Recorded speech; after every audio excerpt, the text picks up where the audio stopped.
So this is our regular board meeting of Monday, June the 19th. Our meeting will be recorded and uploaded to our district website. The definitive documentation and decisions, though, are in our meeting minutes rather than the video. Any use of an electronic device, such as a computer or cell phone, that's seen during our meeting is related to the business of the meeting. And the core values that guide the work of the school district are respect, compassion, honesty, responsibility, and relationships. Public is invited to ask questions pertinent to our agenda at the end of the meeting during the question period. Okay, so we will call our meeting to order at 5:31 and acknowledge that today's board meeting is being held within the traditional territory of the Denizant and Treaty 8. Could I please get a mover and a seconder for the agenda? Moved by Bill, seconded by Madeline. We have one addition to the agenda under the superintendent's report, number 4, post of responsibility. Adding that. Thank you. Now calling the question, all in favor? Thank you. We don't have any presentations or delegations this evening, so we'll start with trustee input or celebrations, and we'll start with trustee Campbell. Thank you. I went to my school PAC meetings. This was the last ones of the year, so it was quite nice to go to them. And I went to Lisa Frankham's retirement tea that Taylor hosted, and that was really nice to go to. I saw different people that I haven't seen over the years, and it was really nice. It was a really nice turnout there. And I went to meet the author at the Taylor School. The kids did great this year again with their books, and it was good. And I did speak on behalf of the district because I knew both of you were busy. So I spoke as a trustee and also as for the district. And I attended the retirement long service awards dinner. Thank you. And trustee Gillis sends her regrets tonight, but I will publicly acknowledge that she did put her papers in and she is now officially running to be the mayor of Hudson Hope. And she has a web page that she's launched for her candidacy. Is there anybody else running against her? Yeah. Yeah. It's an election. Trustee Vice Chair Lehman. I attended the District Retirement Long Service Awards dinner as well. It was a Norton Health meeting here. Zoom meeting with PCPC about the recruitment incentives. Did a Zoom meeting with the NIB for planning for the fall. Did the audit for the NPSS meeting. Had a grievance. 7-3 meeting. Right. We'll catch up hopefully with David when he gets here. Trustee Snow.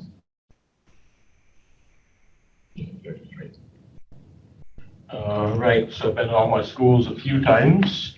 Went to a really neat art display at Burnt Ambrose where they had chairs all over the room with the pictures on the chairs, and each one was numbered. So you'd get a piece of paper with a number on it, and you'd find your display, and there was a couple of comments there. You would like make a comment kind of thing. It was quite neat. And I was there during the day when the kids were coming down, and it was very nice to see that they got the grade 6s to come down with the grade 1s and work together. Right? So they were guiding them around and helping them. It was really nice. They were really interactive. I was helping out for a while there with softball team. Right? Going at lunchtime and helping them practice. The Northern Health meeting. I've been appointed to a provincial committee for inclusion by the BC SDA. The retirement dinner.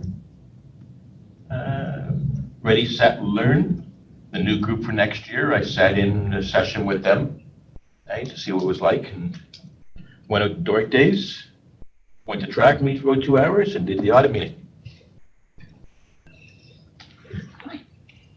Thank you. We celebrate and thank you for your service on that BCSTA committee. Trustee Witten. I attended a PAC meeting with Central School.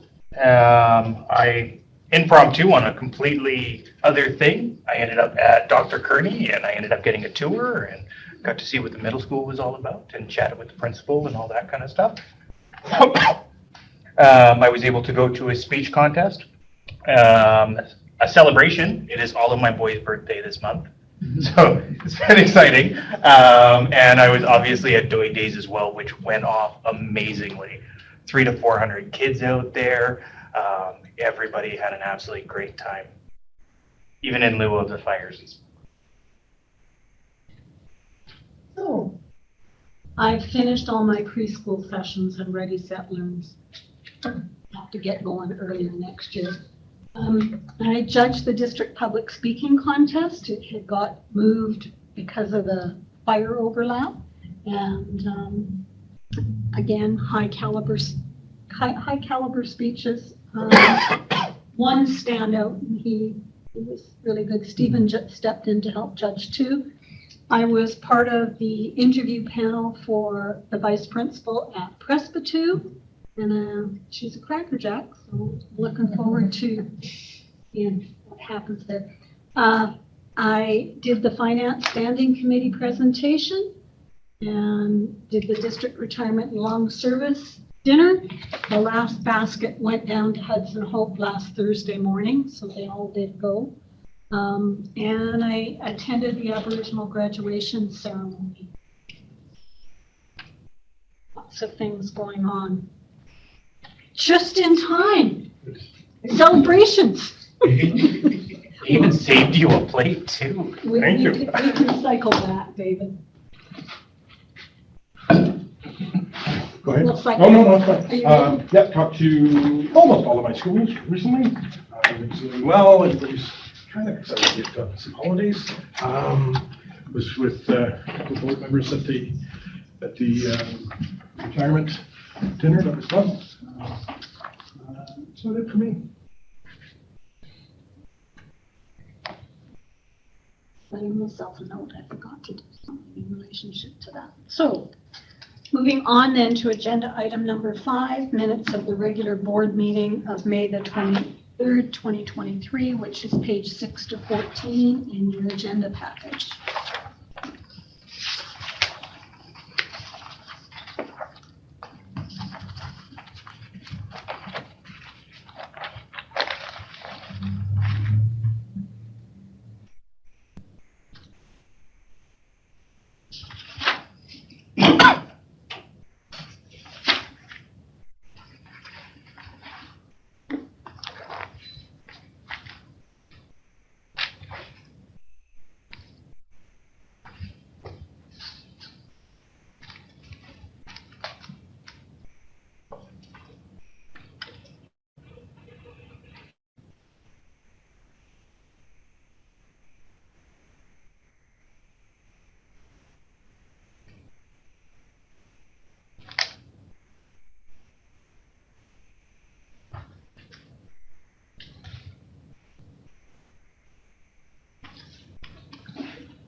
Could I please get a moved by Bill, seconded by David? Any errors or omissions in those minutes? Well, it's not an error omission, I think, at the time, but I realized that because we could still call it safe infection sites. So now that we have talked to the Northern Health, I guess it's an overdose prevention There's about, we'll talk about it later, there's about 4 terms that are used. That's the one they use, I don't know. Yeah. I'll show you later. There's lots of terms. Okay, Yeah. calling the question, all in favor? Right. Business arising. You might have noticed that at our policy committee meeting, we didn't do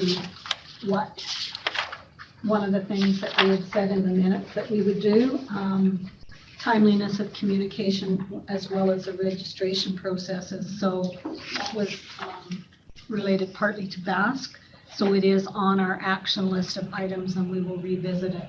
What does that acronym stand for? Sorry. Before and after school day care. So it is not forgotten, and it's just actioned in a different place. So Leah sent a change out and a different page 15. If you had already looked at it, you might want to look at it again. So we're looking at the approval of the excerpts of the regular board meeting of April 24th, which is page 15 in your package. I'll give you a second to look at that.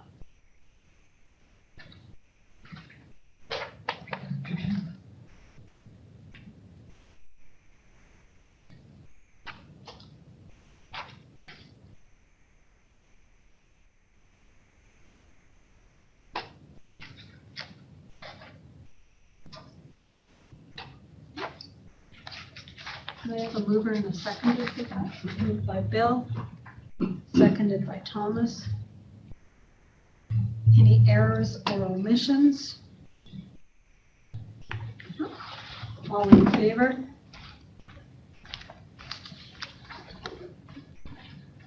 Announcements and reminders. Graduation at North Peace this Friday. Hudson Hope, the 30th is on there. And then we start to wind down. We've left August 28th on there as a tentative board meeting. It could also be used as planning for board planning. We have sometimes done in advance at the end of August. It will partly depend on situations as they arise, whether we need to use that. An advocacy plan is one of the things that we need to develop. So that might be, if nothing else merges, a day that we look at doing that. So keep it on your calendar. Don't give it away yet. So the one thing that I will say is that's for the Indigenous bands, that's right at the end of summer, those 2 weeks is a traditional time where they go out hunting and doing all of that kind of stuff. So the band is all shut down, so we'll probably be out of town. Well, it's tentative, but just serving notice. Okay. Any other additions? Or Just gonna ask a basic question, but Grant, what time is it? 1:30 at North Peace, and I don't have Hudson's Hope time on there. At the arena. Is it the, yeah, And PSS grad is is at that the arena? Yeah. And the Hudson's Hope one is at 1 p.m. or just after lunch, whether it's 1 or 1:15 or 1:30, I'm not sure, but it's Okay. definitely in that time frame. Okay. I went to look. I thought we had an invitation from Derek. I thought I sent something around I on couldn't that. find it. That's So maybe okay. I looked for it under his name, not your name. No worries. Is somebody going down to Hudson Hope? I will go down to Hudson. Yeah, I'll be there as well. Do we have to register for the grad and PSS grad? You did get an invitation from Chris Knock, Yes. but just usually there's some reserved seats up front, so just let them know. But September and October, we won't look at right now. Yeah. There. Moving on to item number 8, senior staff reports. And superintendent's report is page 16 in your agenda. Thank you. Item number 1 is our HR summary report. Item number 2 is the online report that I'll go through now. Some good news here. If you recall, our Sean,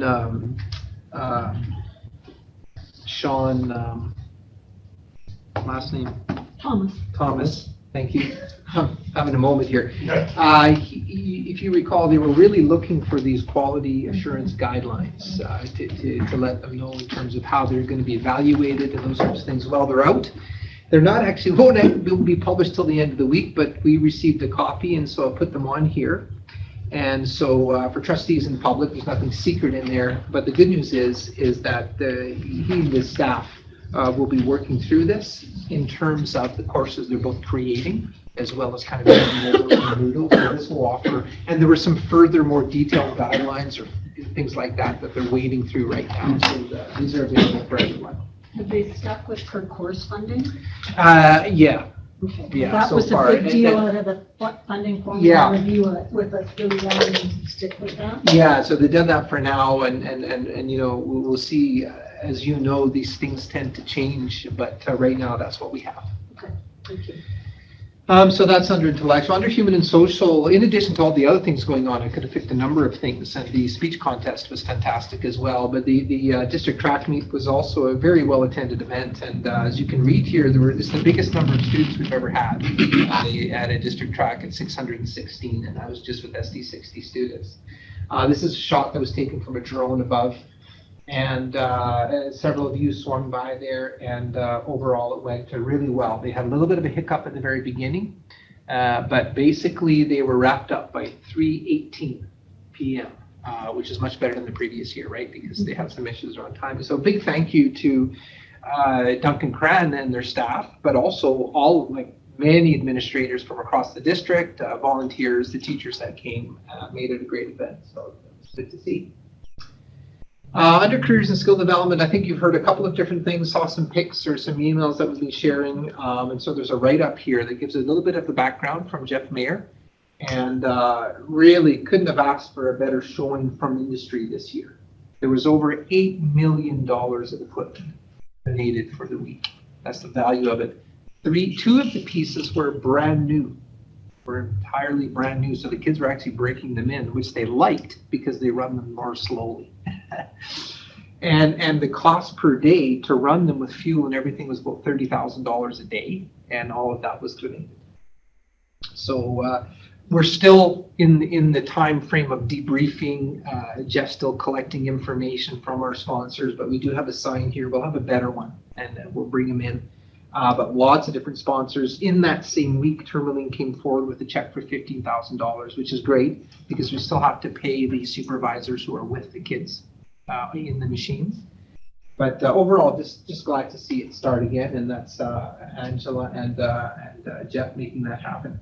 A little video here when you have a moment, and because Parkwood really kind of partnered with the district. It's their property. And they were really excited about it. They were taking pictures, they were making videos, they really became part of the leadership along with Ty and Jeff.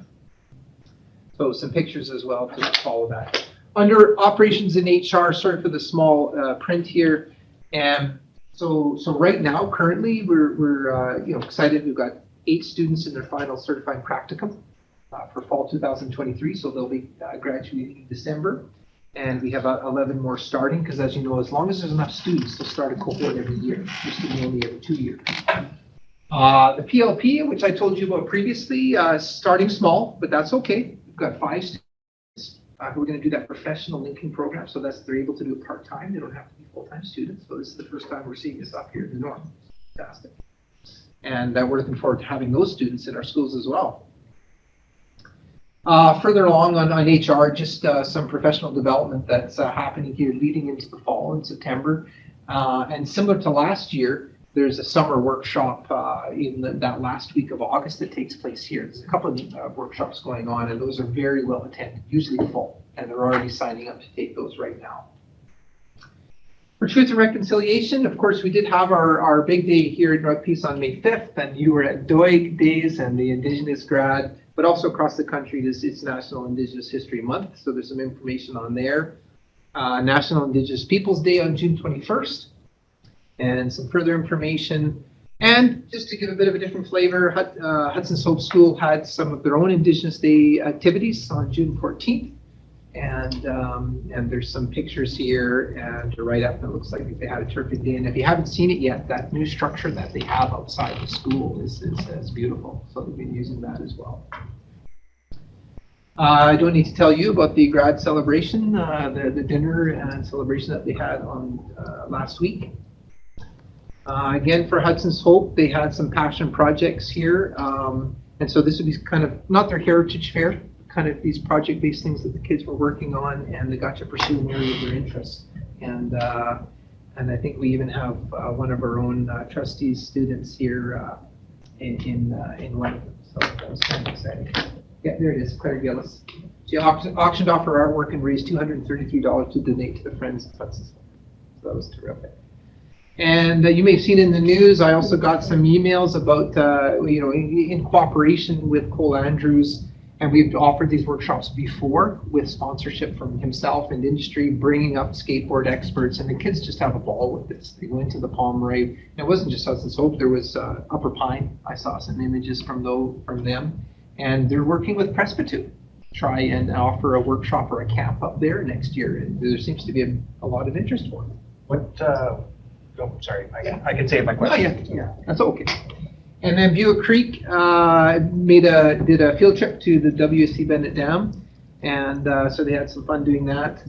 And finally, Dr. Kearney Middle School provided the musical comedy Honk, which was neat to see. And it's not on here, but we actually have a field trip coming this Wednesday to the board office, and it's a kindergarten class from Mall Murray. And they're going to come here and they want to tour the board office, kind of see what people do. And so HR is going to prepare some little grab bags for them. We're going to bring them in here, have a little fun meeting with them too. So we're going to have some fun with that. We're going to be a field trip destination here at the district. And so that's my online report. Item number, I think it'd be item number 3. It would be the international travel. Of course, as you know, once we passed the policy, the board was wanting to see those draft guidelines that Mr. Campbell has been working on. He's also shared it with 3 administrators who have gone through it, the middle schools and the high school, just to kind of vet what those guidelines would be. So that's there for your information.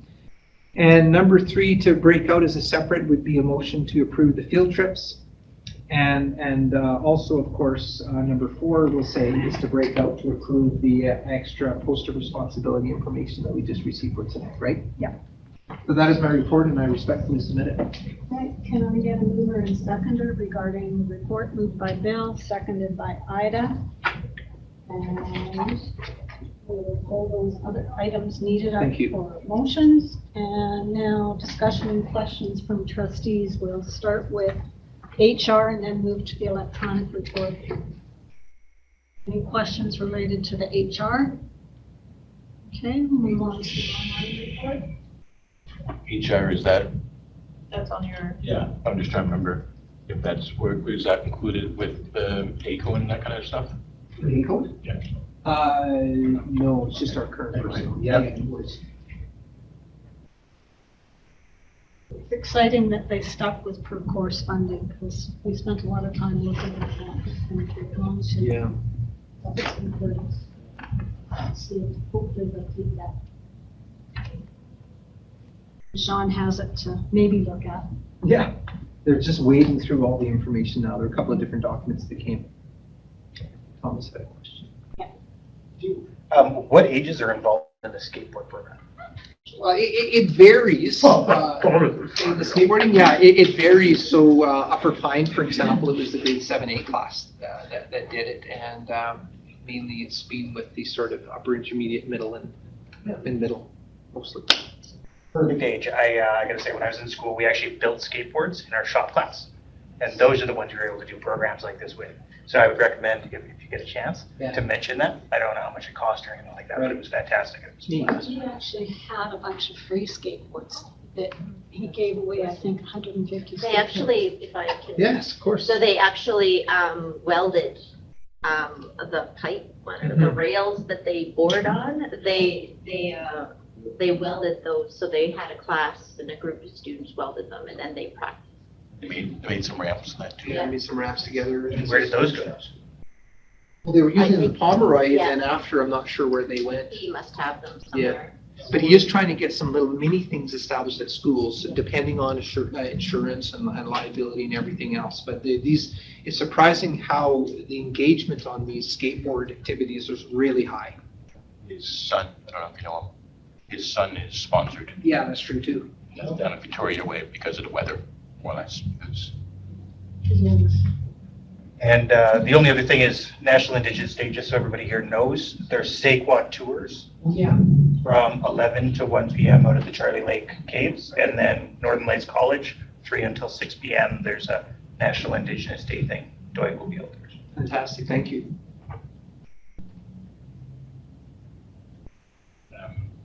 There, Yes. that was one of the things I forgot to say I went to, but I did go down. And Jeff gave me the grand tour and everything. I've talked to him a bunch about it afterwards. I don't remember the exact number, it was 3 or 4, but have been offered jobs that were working there. And he said that this was a young group, right? Like some of them were still in grade 11. Right? And lots of them down there as supervisors were former heavy duty students. I met the guys, I had met them before, but I met the guys that were running it and they said, I was there same day you were there, but just earlier in the day. And they said that by then, they were just standing back watching. Yeah, the Thursdays, they're on their own. It's nice to see it, the heavy duty that Don Goodman started it now. His son was really young when it first started. Like Tyrell was very. Yeah. Yeah, yes, I was. Yeah. And these guys really taking ownership along with Jeff. We're kind of more supporting time because it takes these industry contacts to make this happen.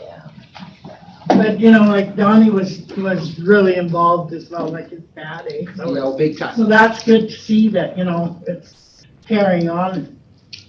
We weren't sure without Richard Coop, who was such a mainstay to this Right. program, quite frankly. But I just worked with Jeff and to revive it. We're pretty excited about that too.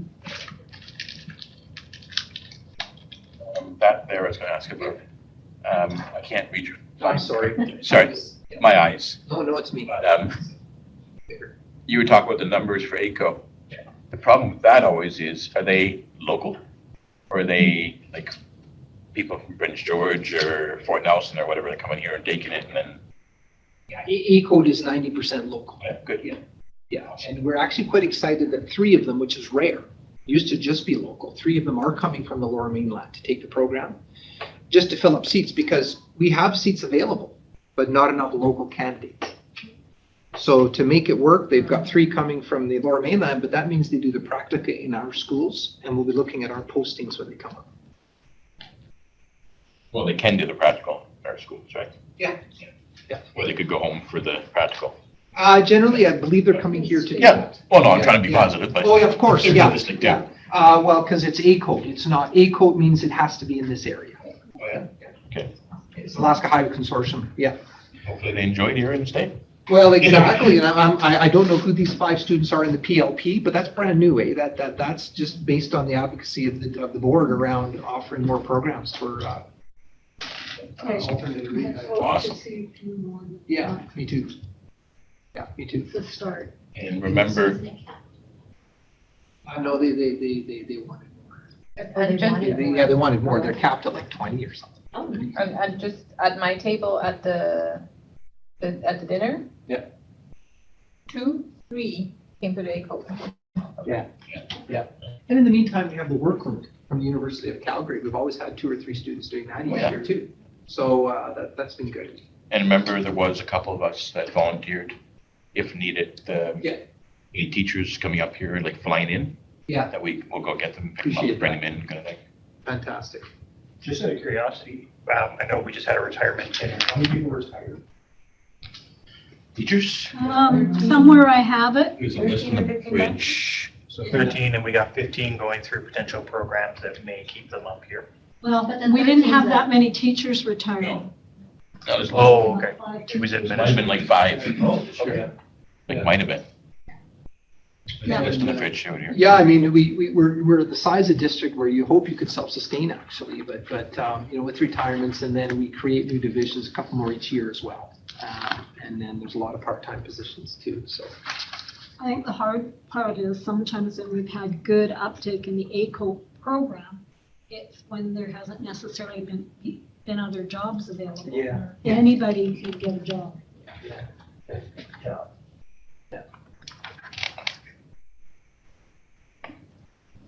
Thanks. Oh, you're very welcome. No? My apologies for the delay. Just on the June 21st day for the Indigenous Peoples' Day, when I was at my school's PAC meetings, they were talking about how they send some of the kids over to to have play games and stuff over at The Indigenous Center. But they were talking about how this year, they're also going to be putting teepees up at their school so that the whole school gets to be involved in it. Yeah. So I thought that was kind of neat that they were going to, because they had all the logs and everything sitting Yeah. there waiting for it to do this. Yeah, we'll profile So that that was- maybe in the September meeting, So but that was there's pretty lots of cool those that going on the around schools us. were gonna be Because I think doing Clearview is doing it. Yeah, too on the same. 21st. Yeah, Yeah, so that was kind of neat, I thought. yeah, no kidding, that's terrific. And look at Hudson's Hope as well here, right? Their outdoor space is quite nice. Oh, it is beautiful, beautiful. Maybe we can consider putting one up in the front area there next year.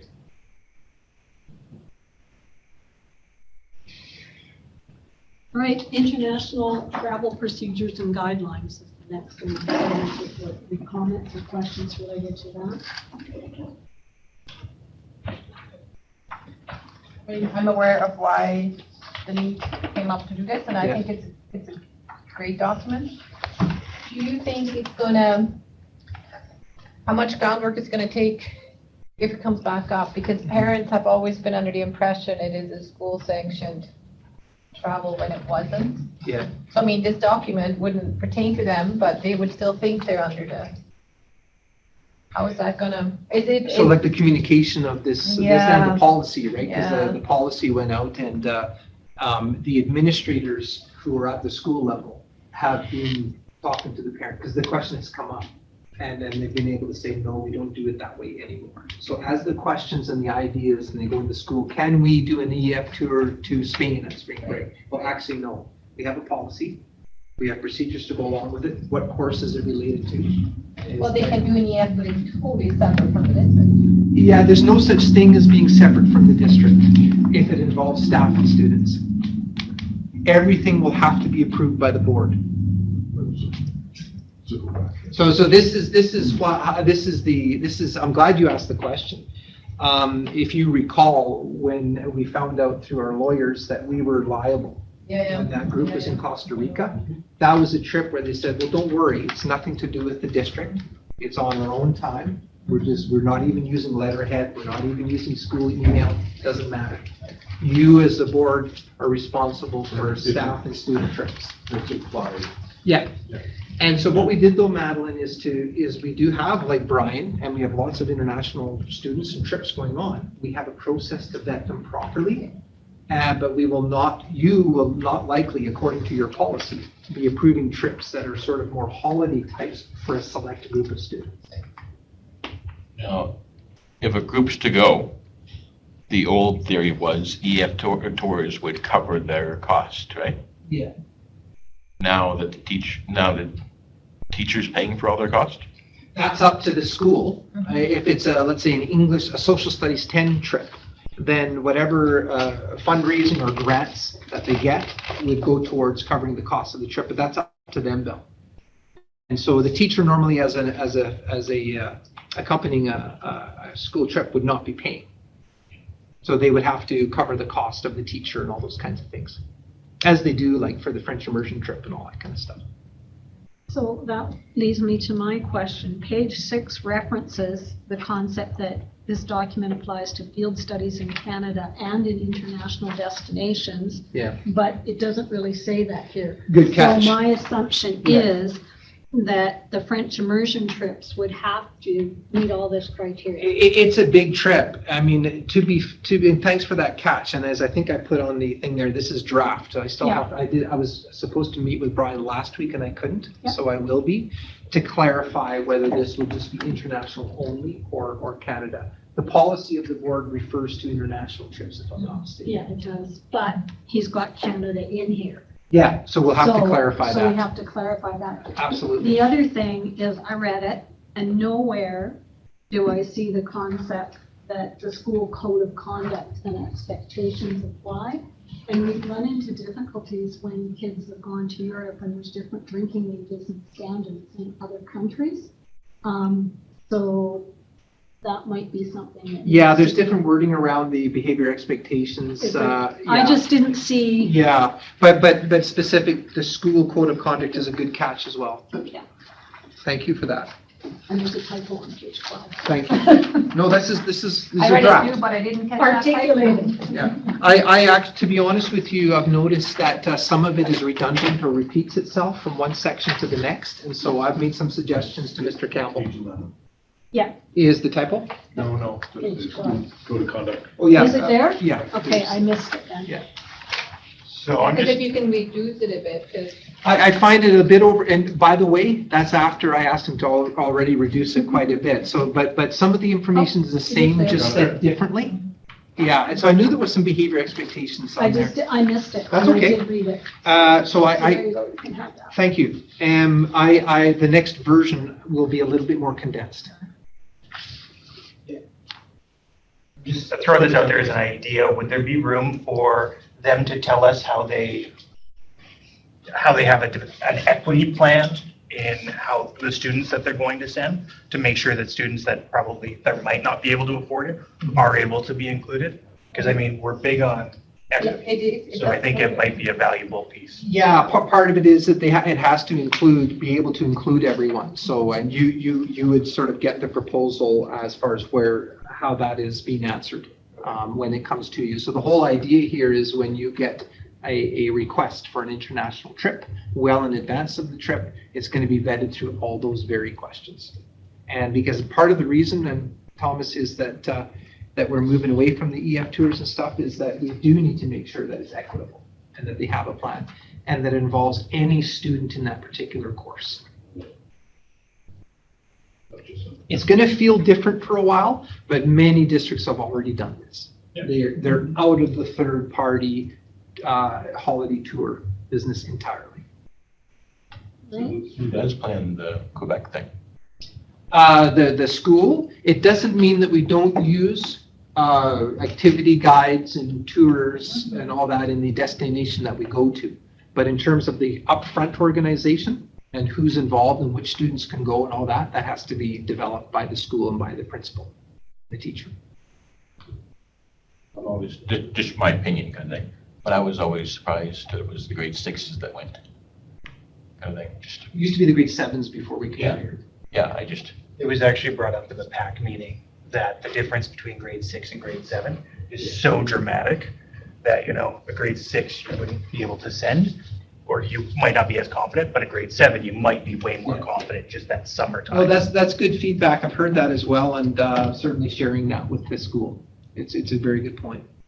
just me, but to me, it's more of a grade 12 thing for the French students compared to a grade 6 thing. They go to France then. They have They before. have yeah. before, yeah. So, Any other questions on the? yeah, I was going to say, I'm going to call the question on the area of Stephen's report that doesn't involve recommendations, and then we'll move on to the areas that we need to make a motion for. Okay, calling the question, all in favor? Thank you. Moving on to out-of-district field trips, could I please get a motion that the Board of Education adopt the out-of-district field trips as presented? Moved by David, seconded by Ida. Calling the question, all in favor? Thank you. And after the fact, and could I get a motion that the change to the post of responsibility at Bert For both. Bose be accepted? By Thomas, seconded by Madeline. Calling the question, all in favor? Thank you. Thank you. Moving on to area number 9, moving on to 8.2, the Secretary Treasurer's Report. I almost got away with it, Helen. No, I didn't. Thank you. So for my report today, I have a finance update to May 31st, 2023. Attachments going over the SD60 Emergency Preparedness Plan and Emergency Management and Guidance document prepared by Sabrina Borden, and then the HR summary for the support staff, and that is my report. A mover and seconder for Angela's report, moved by Thomas, seconded by Bill. Discussion, finance update to May 31st.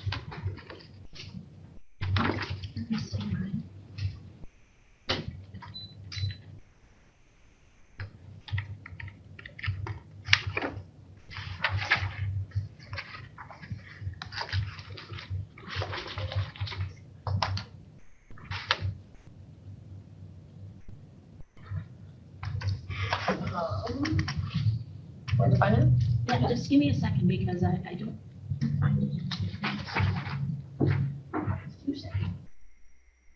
Do you want my paper copy? If you just, I'll hum a little song to Oh. what's along, but just 2 seconds, I promise. Who knows the Jeopardy? Yeah, I was just gonna say that.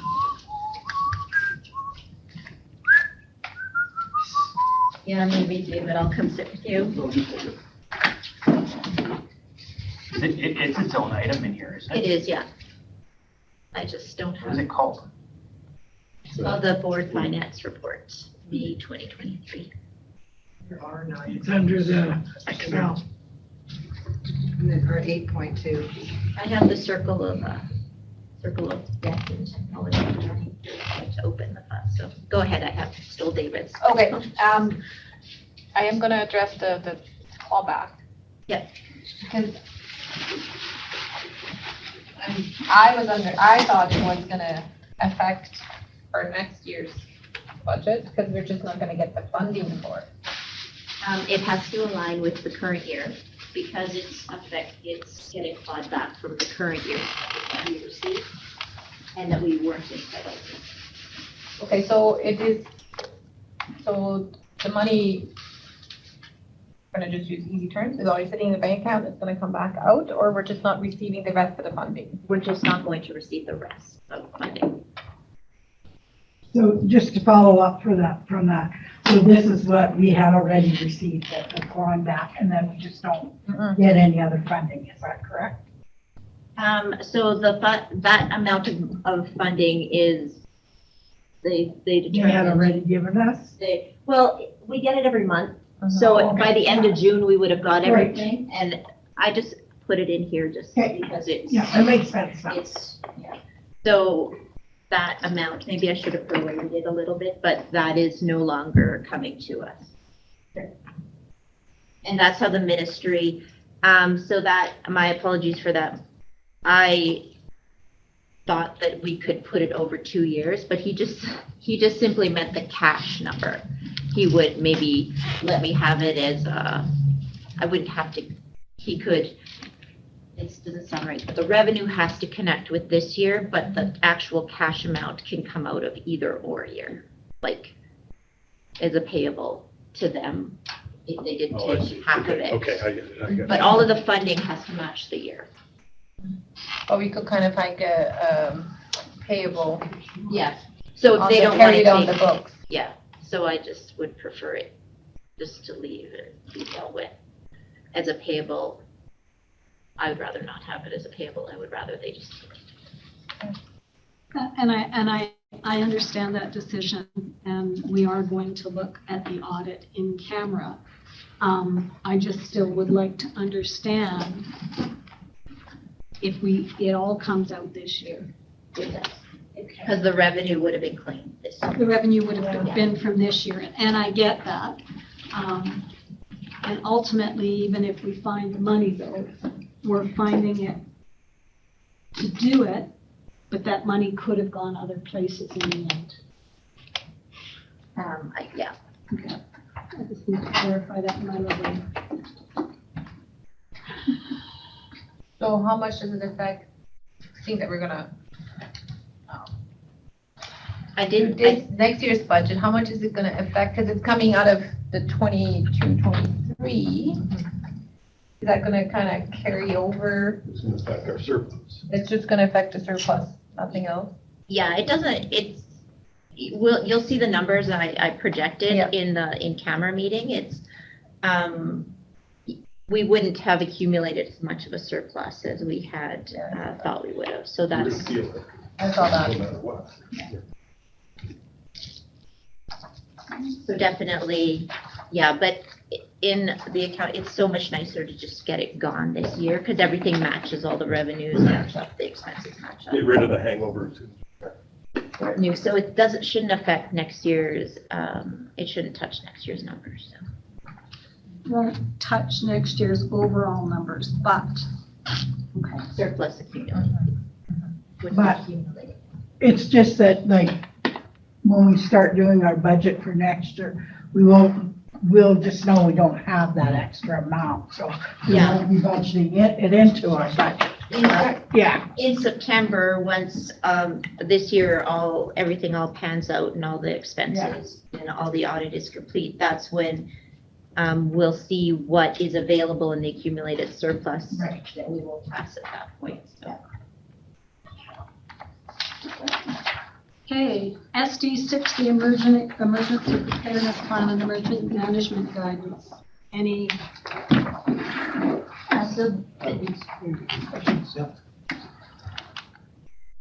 questions, comments related to that? Bill?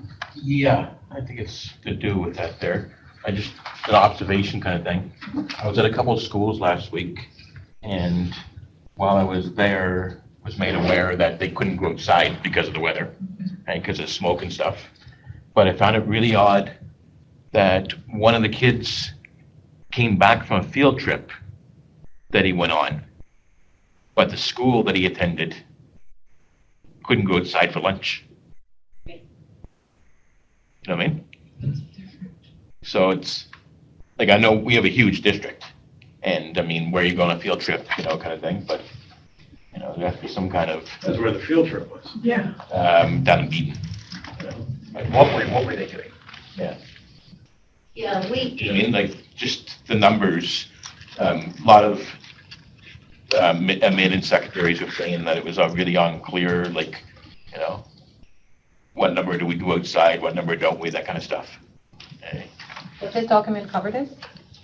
no, I think we're talking smoke is what you're Yeah, talking I'm about. thinking that's a different. It's is a different. different- Okay, it is, It's okay. different from here. Yeah. I'm happy to entertain those kind of questions. It reminds me a little bit of the cold weather question, right?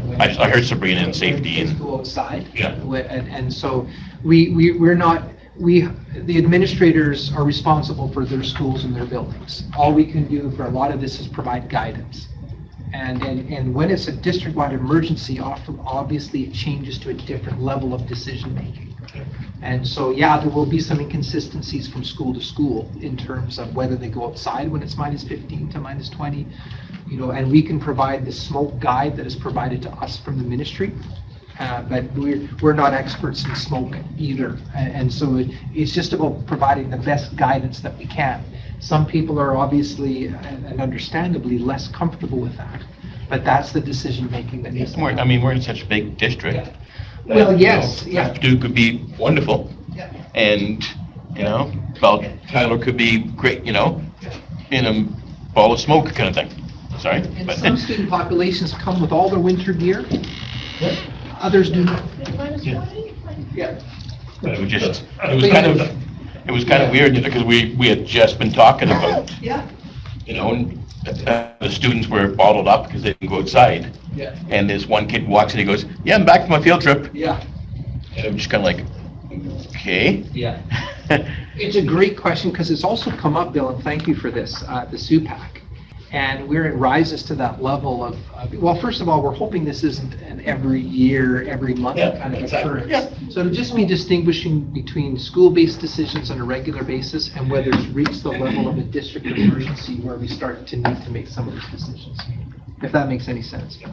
I do have a question. Yeah. And there is guidelines that have gone out that Oh, yeah. give the different levels of when to send kids outside, when to keep them inside, what are the possible side effects of. But there's no magic tool that you can click that tells you it's number 10 and you can't go. And so that's just the nature of the business. Thomas and Madeline? Who's going to be implementing the plan? Like, is there going to be a champion of this that goes through EMBC training and understands kind of a lot of this stuff? Because there is a lot here. Sure, Is there going to be one person who's going to be the champion of this document? And Yeah, our health and safety lead, but she took all of the relevant and vetted provincial information to create this. The key piece, of course, is the communication plans in here as well, and those absolutely are executed in that way, but, yeah. And then they do have a safety meeting that all schools attend. Yeah. so There's every a school has meeting, its yeah. own EMBC training? Not its own EMBC training, no, that we rely on Sabrina in terms of that piece. Then each health and safety committee at each site has required training that they do throughout the year, not necessarily all of this. It's 8 hours of training depending on what's needed. Yeah, it's quite a bit. Yeah. Well, and this document, which is linked in the site-based emergency response plan, is the one that, when we were talking about we're going to work on it. It was developed in 2015 out of some of the floods and fires.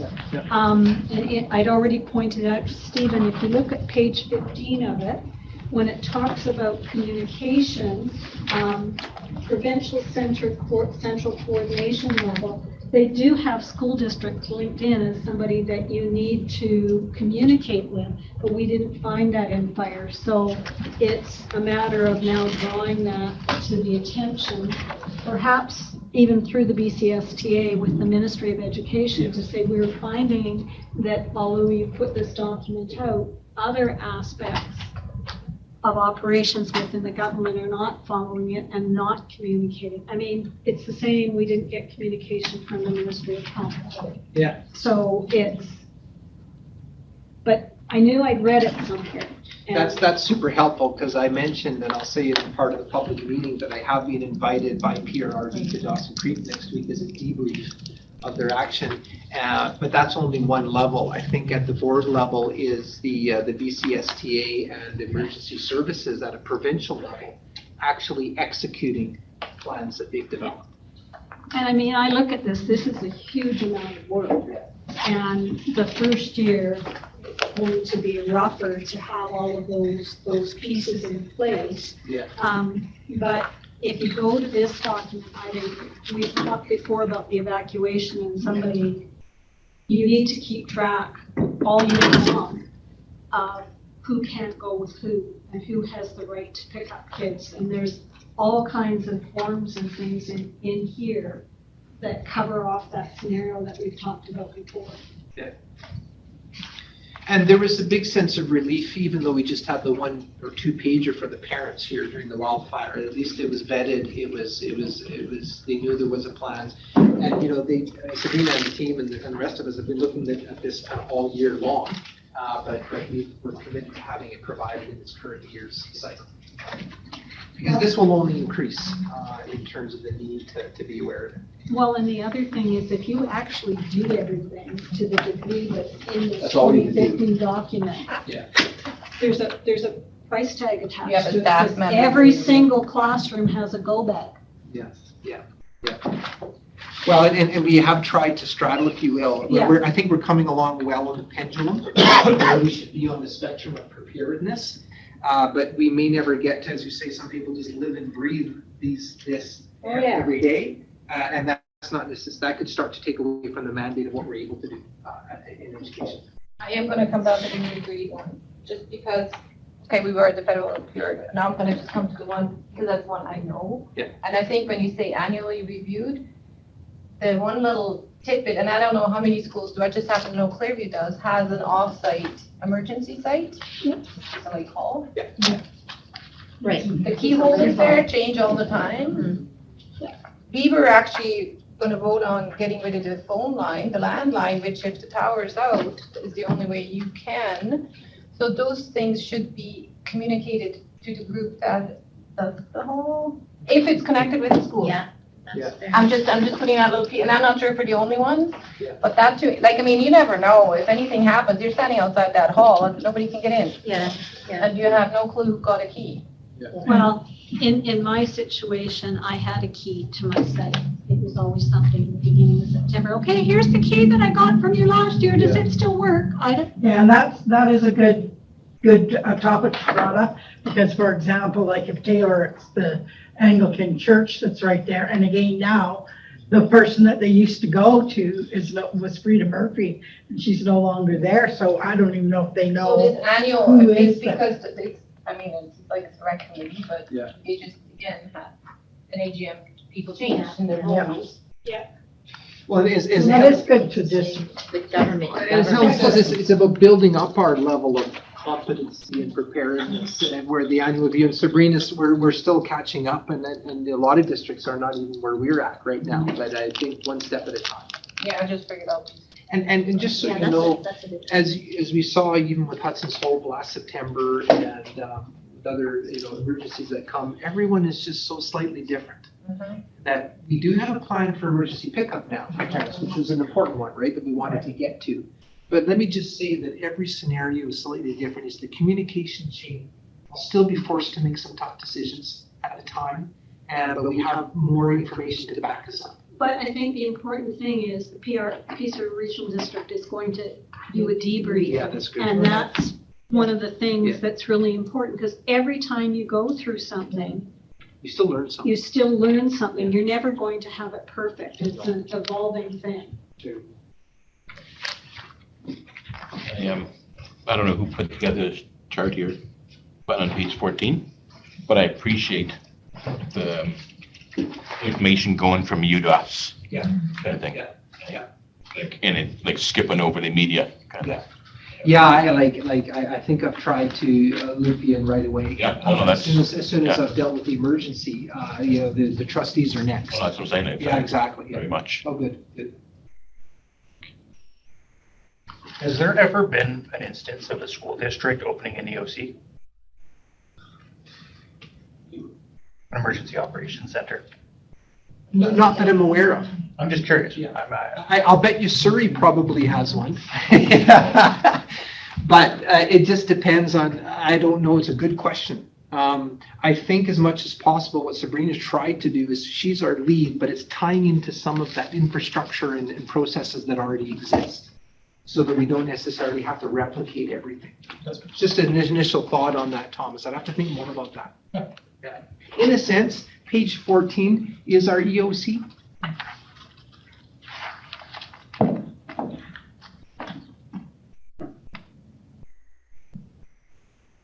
back to the right attachment here. Just in the sense that the communication on the emergency will be dealt with through the right pathways. But it's a very good question. I think even Helen mentioned previously having Sabrina organize, or with the PRD or city, some tabletop exercises. We do 2 a year.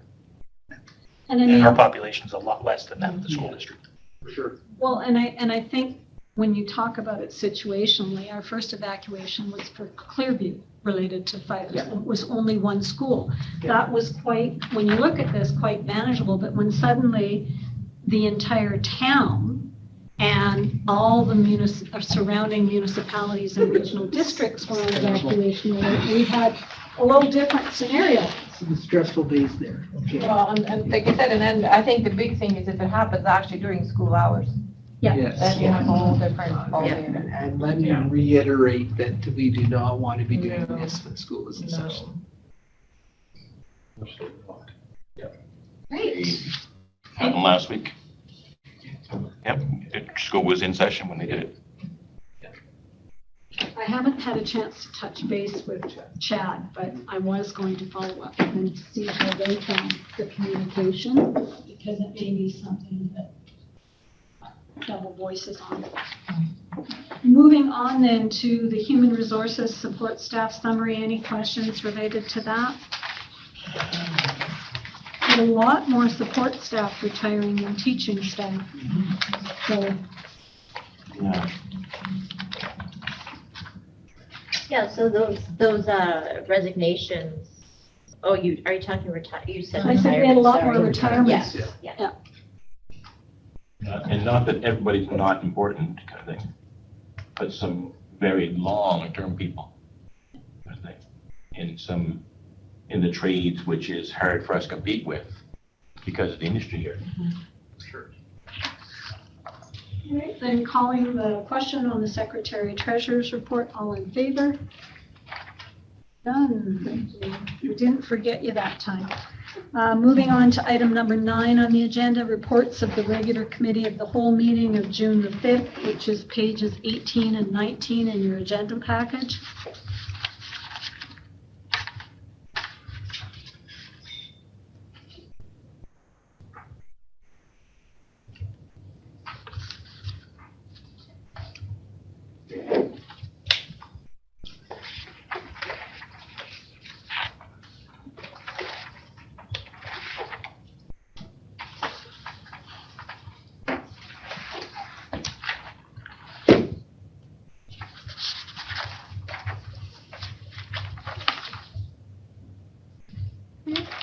Let's get a mover and a seconder. Moved by Madeline, seconded by Ida. Discussion related to, if there's anything to carry forward. Calling the question then. All in favor? Was no business arising. Moving on to agenda item 9.3, policy committee. And these are all 3 policies are up for notice of motion tonight. So we'll take a look first of all at policy 4024, teachers' retirement and early incentive payout. Want to do those?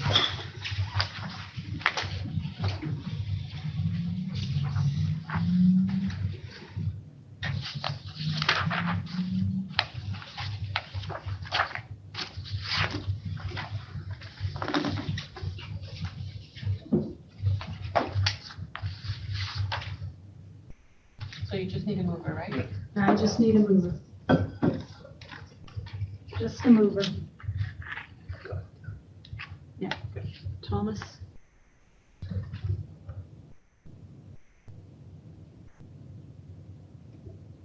All right, policy 1002, communications and community engagement. We're starting to, through that policy, try and make sure that some of our practices are captured. Communication, I don't care what policy you have, there will always be things that come up that need to be worked on and clarified. So, moved by David.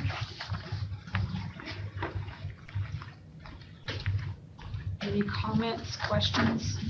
These all did come forward to policy committee meeting. And then the last one is 4027, which is teacher leaves. I don't know how she found it, but I had a phone call from Fort Nelson about this one.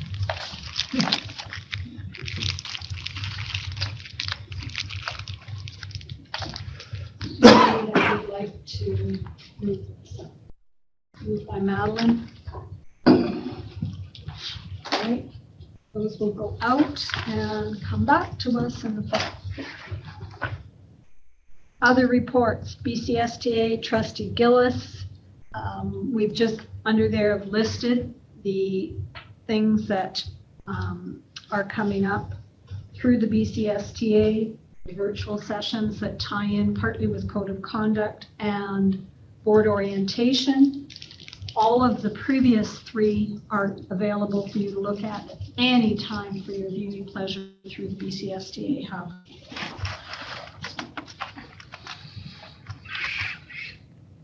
And BCPC, Madeline. Symposium, actually, I'm glad it's coming up here because I looked at it and I'm going to ask management. I felt as a trustee, I didn't really feel I could benefit from attending that. to be honest. I haven't looked at what. Like it is more into hiring and I felt, well, it could, interesting, but really, is it worth the expenditure for me to because it's not gonna. That's how I felt when I looked at the, Actual agenda, yeah, because there's times that the actual agenda, like you and I went up and that was the AGM. They always have the keynote. at the AGM. So I just looked at the symposium and I felt, well, Yeah, I would agree, there's nothing new on there. I don't want to either dissuade or whatever, but there's nothing new or the level of detail that you're going into As a will be trustee. limited Yeah. in that symposium. that's how I. Well, I went last year and I liked it. I found there was good things. But like the symposium, the rep, they pay for the rep, do they not? And, you know, maybe it's, On the AGM, they do. Just the AGM, not for the symposium. but like it might not be, like you've gone through a lot of things, but maybe Thomas hasn't. Stuff, so, you know, I think that we should look at that and maybe, like personally myself, I'm like you that, you know, Well, it was just because it seems strictly about hiring.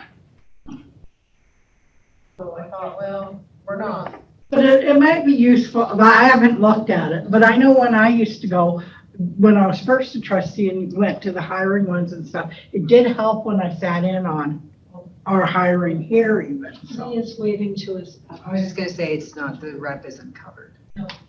okay. I didn't think so from what I read. They used to cover them for both, so I mean, I don't think that, I don't like the way that they now, that I'm in conflict as bad as I am, so I just don't think that, you know, it's, I would be willing to go check it out. For what it's worth. Well, this is lots of advance notice. It will come out, and and they may add or whatever. they may add.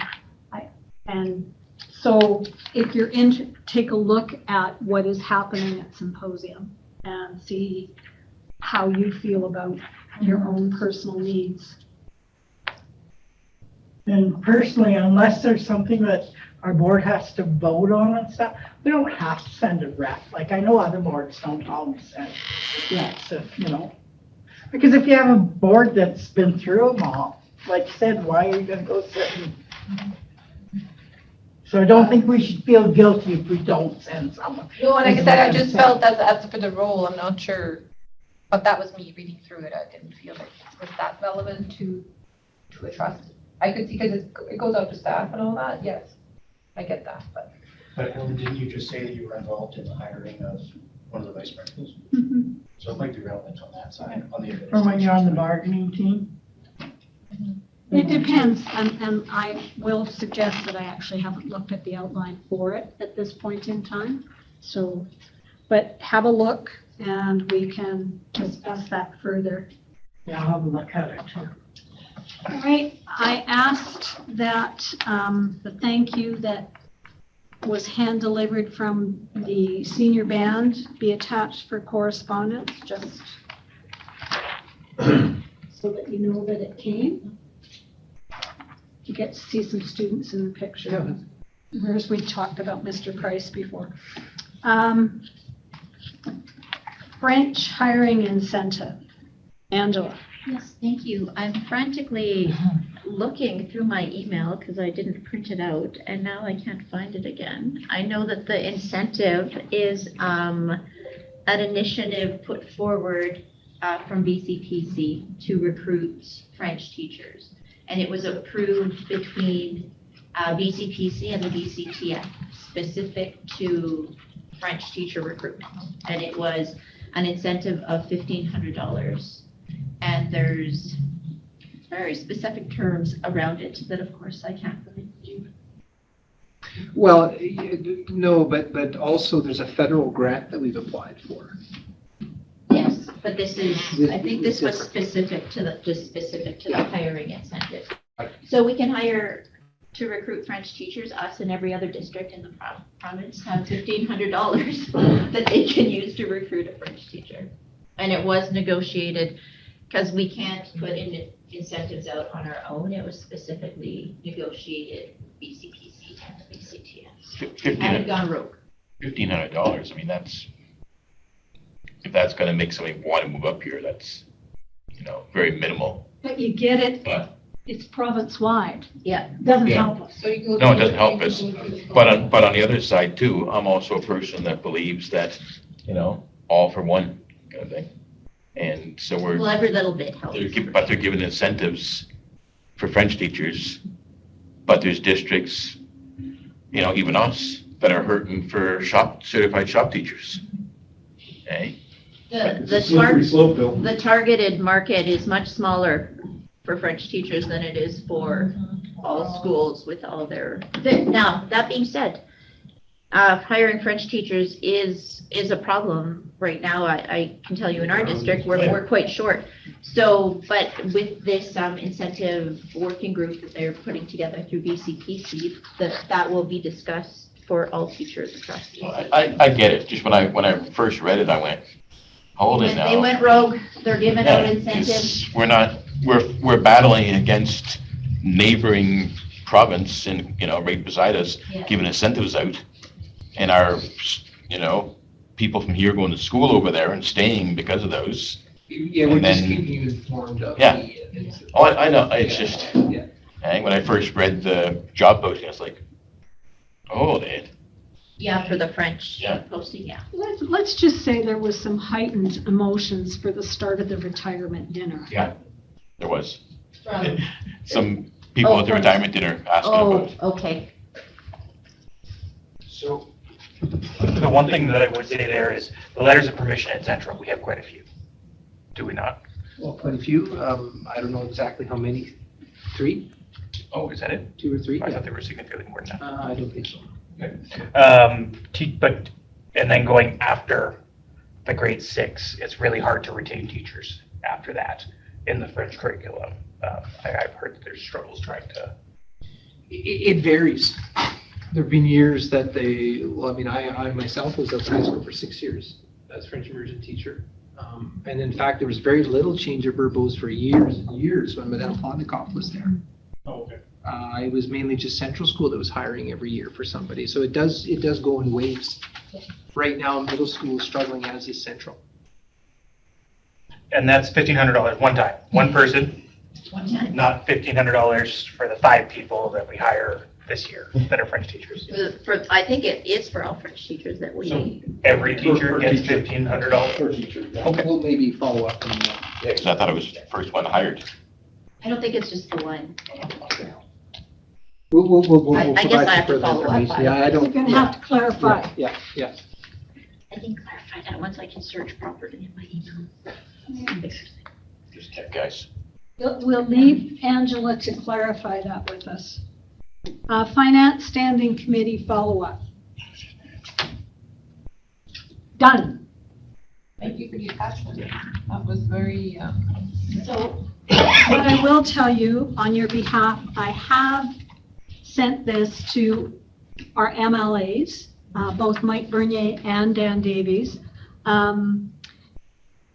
In the past, because Brad Sperling had actually come and talked to me specifically about recruitment and retention, I had sent it to the PRRD. My question is there other places that you would like it to go? At this point, it's only gone to the 2 MLAs, and I will send it to Carolyn Brody as well, because especially inflation is one of their key things that they hit as well. But is there value in sending it to our local municipalities and regional business?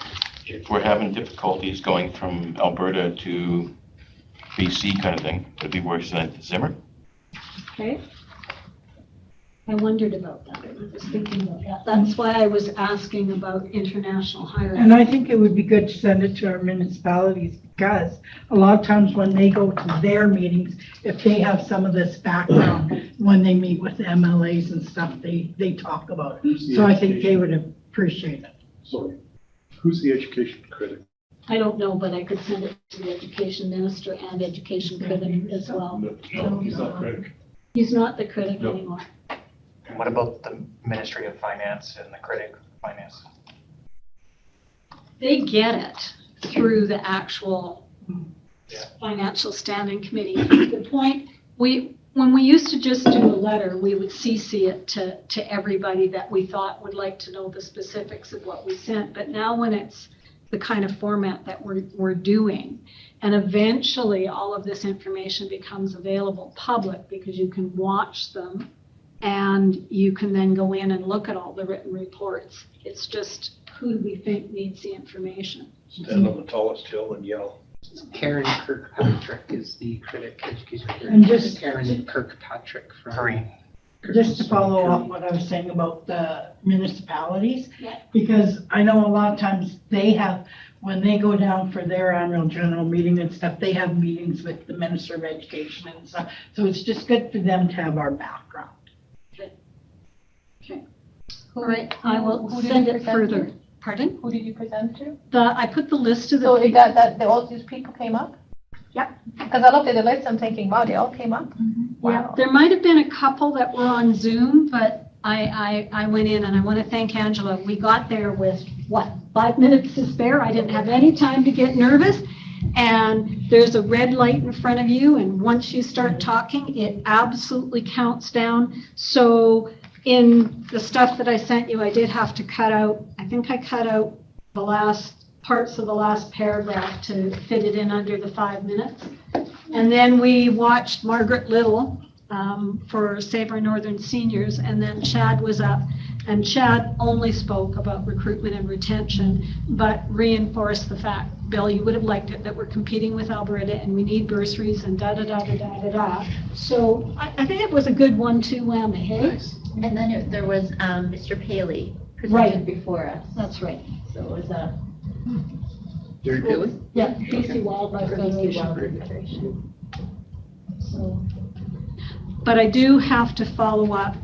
Mike Starchuk did ask me a question related to some of the information that Stephen has brought back to us from the recruitment thing, and he wanted some clarification about systemic responses and starting people on the grid. So I'll come and talk to you at some point and clarify that in my brain, You bet. and then follow up and send it on to him. Fantastic. Chad told me I only had one thing. My staff said, fix recruiting. So that was what he spoke about. If you can fix it, sell the book. Talk about it. Get through your own recruiting. So, What is that last name, sorry? pardon? Sending it to? Brad, stuff. The last, Sterling, that's piece of, No, the one that, the last one you just said that you need to talk to Stephen about. oh, that's to respond to a specific question that Mike Starchuk, the chair, asked during the meeting. And I kind of gave him an answer, but I thought, oh, I wish I knew more about that. So I will follow up with Stephen. Sounds good. Just put the oar in the water again. Right, trustee code of conduct, the provincial criteria and guidelines are out. They were part of the BCSTA weekly. I've attached them. We still were supposed to be getting a letter specific to what they felt about our district. That hasn't come yet, but we'll revisit this. This will be a piece of work that we need to do and work on through next year. And I did do a response to Margaret Little, perhaps not as formally as I should have, because she had entered communication with us related to kindergarten vision screening. So my response to her is attached there. I might pop Dr. Young or Dr. Kim a note to say, when your report on vision screening comes out, we'd love to see a copy as a follow-up. Moving on to the 5-year capital plan. Thanks, Angela.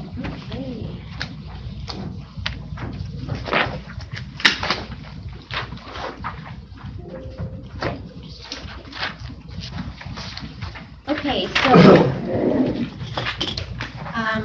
the submission for this year is consistent with what we submitted in the previous year to the 2 middle schools, the request for additions, because in the next few years, we're going to see Burt Bowes hitting kind of their maximum for numbers, and then that will continue forward. And then I think about 6 years out, we see Dr. Kearney hitting their maximums.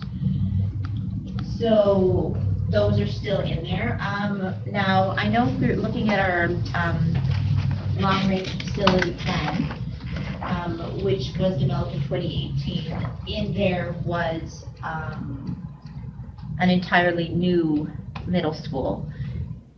So after speaking to make sure I wasn't going rogue with our movement forward, we're still addressing the middle school need, but we're addressing it through expansions, which is less costly, not in a capital way, but in starting up a whole new school, a new principal, vice principal, and then finding the teachers.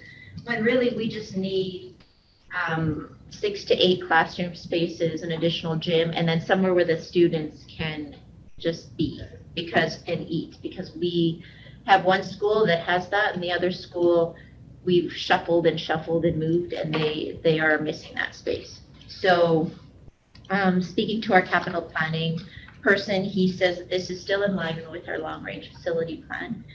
And he also made an interesting recommendation that they are for 10 years, but really you should review them every 5. I was like, I thought it had 5 more years, but ask the questions, learn the answers you don't want. So, and then for replacement, we still have Charlie Lake.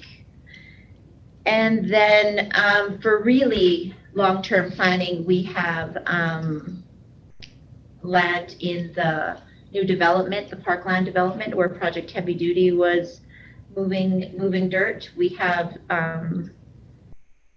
land purchases in those locations, because once that expands, that's kind of going to be a key area of town. So those are, again, the site acquisition is between the ministry and what their thoughts are, but I did put it in there because that is quite far down the road, but at least we're planning. So yeah, so that's where we landed on the capital plan. No changes from last year, same items. I think the priorities, just because Burpos is going to be experiencing such a crunch in the next few years and going to be outgrowing the space, and we don't really have the overflow capacity at Dr. Kearney. That's kind of my number one, because Charlie Lake's enrollment is not growing exponentially. It's just kind of. Well, we in fact reduced it when we opened up Monbury. Yeah. So there's still some capacity there, but and speaking to the capital planning gentleman, he says enrollment pressures are the ones that they have to address. So unless the school is crumbling and falling down. Obviously take that into consideration. We had talked at one point about perhaps just looking at even doing a piece of Charlie Lake versus the whole school, if that got our issues at Charlie Lake fixed. But we now aren't under the same crunch that we were there. Right. Not in the population, no. No. And what Angela Ministry is quite helpful in sharing the information, that if you really want to prioritize, talk about the enrollment crunch. One of the things at Charlie Lake is, if I remember right, we have almost, or at least close to it, in double digits there in portables. We have the 2 new portables outside, and total is 9, so 7 within the school, Yeah. built in, and Yeah. then 2 outside. So I mean, portables are always meant to be temporary solutions. Yeah. Yeah, The 7 are built meant in. to be. The That's 7 are built in, I believe, so Yeah. they must have been, they're. well, that's, I mean, even the one at Kearney was meant to be a temporary portable. It's been on there for 24 years or so. But the deal with portables is portables do address the problem, right? If there's an enrollment issue, a portable is not ideal, but it does address the issue. So if I were to say, but I have nothing but portables, they go, oh, well then you're fine, you have portables. So it's 6 to 1. And I don't mind if you fix the problem through portables, because portables come out of our budget, not theirs. Yeah. So this is a 10-year plan. If we're seeing, oh, okay, sorry. Okay, the 5-year plan. Should we not be looking at the high school then as well if we're going to see a big crunch in the middle schools? Obviously, those are going to translate into a larger population in the high school potentially. Should that maybe be something that starts to get added into here as a longer term project? Now, interestingly, when we're talking about the high school, the crunch somehow, they have ways of moving there by shifting the blocks. Is that correct? Yeah, it's called the flex It's called the schedule. flex schedule. And so they're not currently running that right now. As you may not know, they did add an extension to North Peace already. Oh, okay. So since it opened, there's actually been a big extension added to it. And the drama room was expanded. They have the 2 gyms. And when I was there, it was a flex system which ran 5 blocks a day, so there's no common lunch hour. You're able to then use all of the rooms for 5 blocks a day instead of 4. Okay. They could still move to that, and they don't have to yet. It's a great question, though. We have foreseen space crunch, but it's about prioritizing what we want to do next. And it's about those additions to the middle schools, which really need that gym space, common area space, bathrooms, and a set of classrooms under the same management. And then if we do get the expansions, then there isn't the need for the portable at the schools anymore, and those could potentially, if required, move to the high school. So 2001, they put 10, 12 new classrooms in high school. Would it mean Dory's there? Wasn't there before. Gotcha. When you went into left, all that wasn't there. And I was going to say, early on in our tenure, last term, the word from the ministry was that they were not going to be looking at new secondary schools. No, very good. You remember that. Oh, yeah. And it doesn't mean we don't keep prioritizing where we know the need is. Yeah. We've just been told to the side that new high schools and new builds in general, and especially now with the South kind of exploding in population in the schools, they've told us is very unlikely. He said it's very unlikely to get a project in the next year, just because the need is so great down, so. And you have to just stack the portables as you get the media. I know. It is Double very, decker, it is double very decker, true. that's what Surrey did. Hey, Site C has a lot of them. But the thing with it was, when you looked at if you go back and look at the long-range facilities plan, we were anticipating continued growth, but we've kind of flatlined. So some of the pressure that we were anticipating for the high school is not there. 7-8 years ago, the ministry was predicting huge 10-15% growth in the industry in this whole area. It has not played out at all.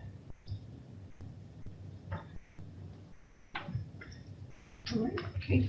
Could I please have someone move the motion that the Board of Education approve the attached 2024-2025 5-year capital plan submission? Moved by Bill, seconded by David.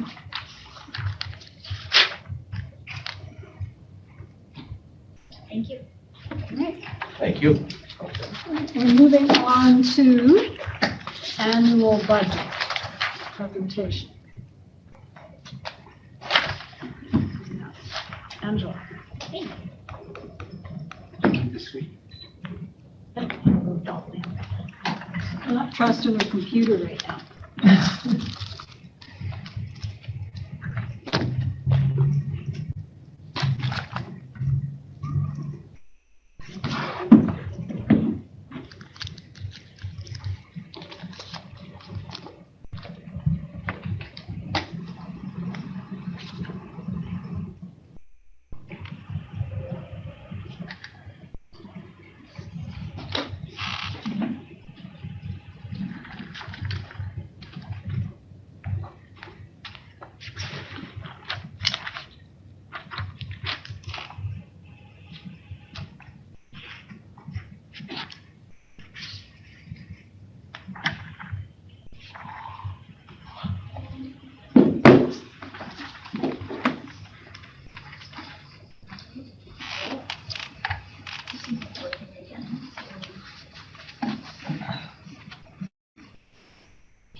Sometimes I feel I've repelled.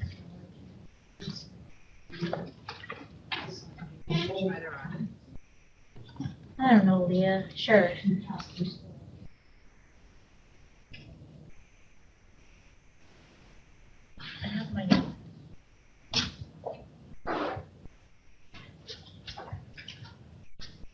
getting there?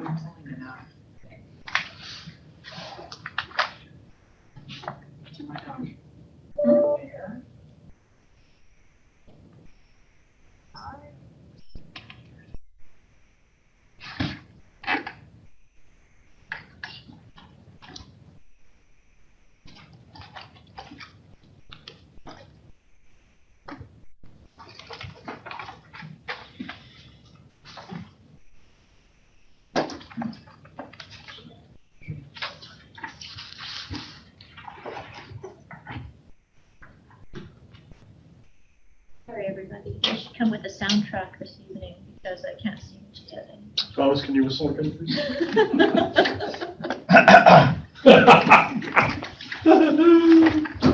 You promised you'd say the number. I will promise you I will say. Now I feel stressed, Helen, like I need to practice it the whole time. Oh, goody, are we reading line by line? No way. Actually, whatever you'd like. Disposal today. We're looking at the fun one with the pictures. Summarizing page by page. Coming up. Well, while you're getting ready, Angela, I just want to say thank you for this document, overview of school district funding and budget preparation. I think it's a really good one to ground if people are going, and obviously there's some work that's gone into putting it together. Although it kind of contradicts my financial standing committee presentation, because you say that, you know, the geographic factors and all those things in the budget, you know, are designed, but they're not working. But I'm teasing you. What, because it says all the grants that we're getting, or? Yeah, well, it talks about the unique Angela, what do you geographic need? factors being factored in the formulas. And we're saying we might think they've got them factored in, but Not really. not really. Okay. Graphic and Angela. Let's go to Dawson. Whatever, Bill, I get you guys where you need to go. It may not be the best ride, but we get there. Okay, so welcome to the preliminary annual budget. I will be presenting a balanced budget for the upcoming 2023-24 school year. We have some initiatives next year that we are using the operating dollars we receive from the ministry, as well as surplus dollars that we'll be bringing to the board table once the financial statements are done for approval in September. So, and the rest of the funds will be from the enrollment projections we provided the ministry with in February. The budget has been reviewed for content and numbers by the Ministry of Education and Childcare. And okay, then we will move on to there's the agenda. So this is the different things we'll walk through. Okay, so the key component of setting up the budget is the students. So we have this year projected 6,275 students, which is up from 64.375 at amended budget time.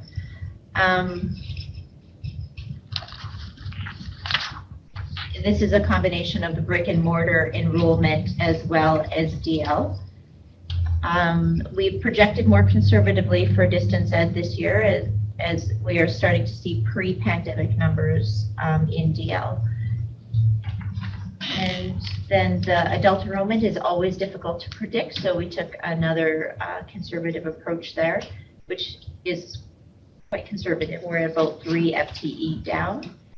And then the other category is just the homeschooling and course challenges, which comes in at around 0.25 FTEs. Okay, components of the Ministry of Education funding. As you can see, the enrollment based is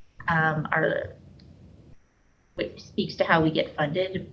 Everything comes down to how many students we get in seats or through our distance ed program. So, and then the other components are the special education numbers, which is recognizing the different needs we have in our district, the English language learners, Indigenous education, adult education, the equity of opportunities. I'm going to get ahead of myself here. The equity of opportunity supplement, which is just supports additional services to students that are in care or haven't had an official diagnosis or have other just other things going on in their lives that we should consider. The unique geographic factors, which is kind of gives funding just because of the largeness and size of our district, and the rural nature and climate, and just how far apart our students are located within our district. The PC education fund comes in at $54,942, and that provides $9 per FTE based on the previous September's enrollment. And then the estimated distributed learning is just those additional the different times of the year that we can claim additional funding. So that's February and May, DL can claim additional students, and then in February we can just claim additional funding for students in the special ed category. So there's additional windows for funding for DL and special ed in February, and then just for DL in May. And then the bottom line is our summer learners, which also go through the fees. That is how we come up with the funding we get from the Ministry of Education.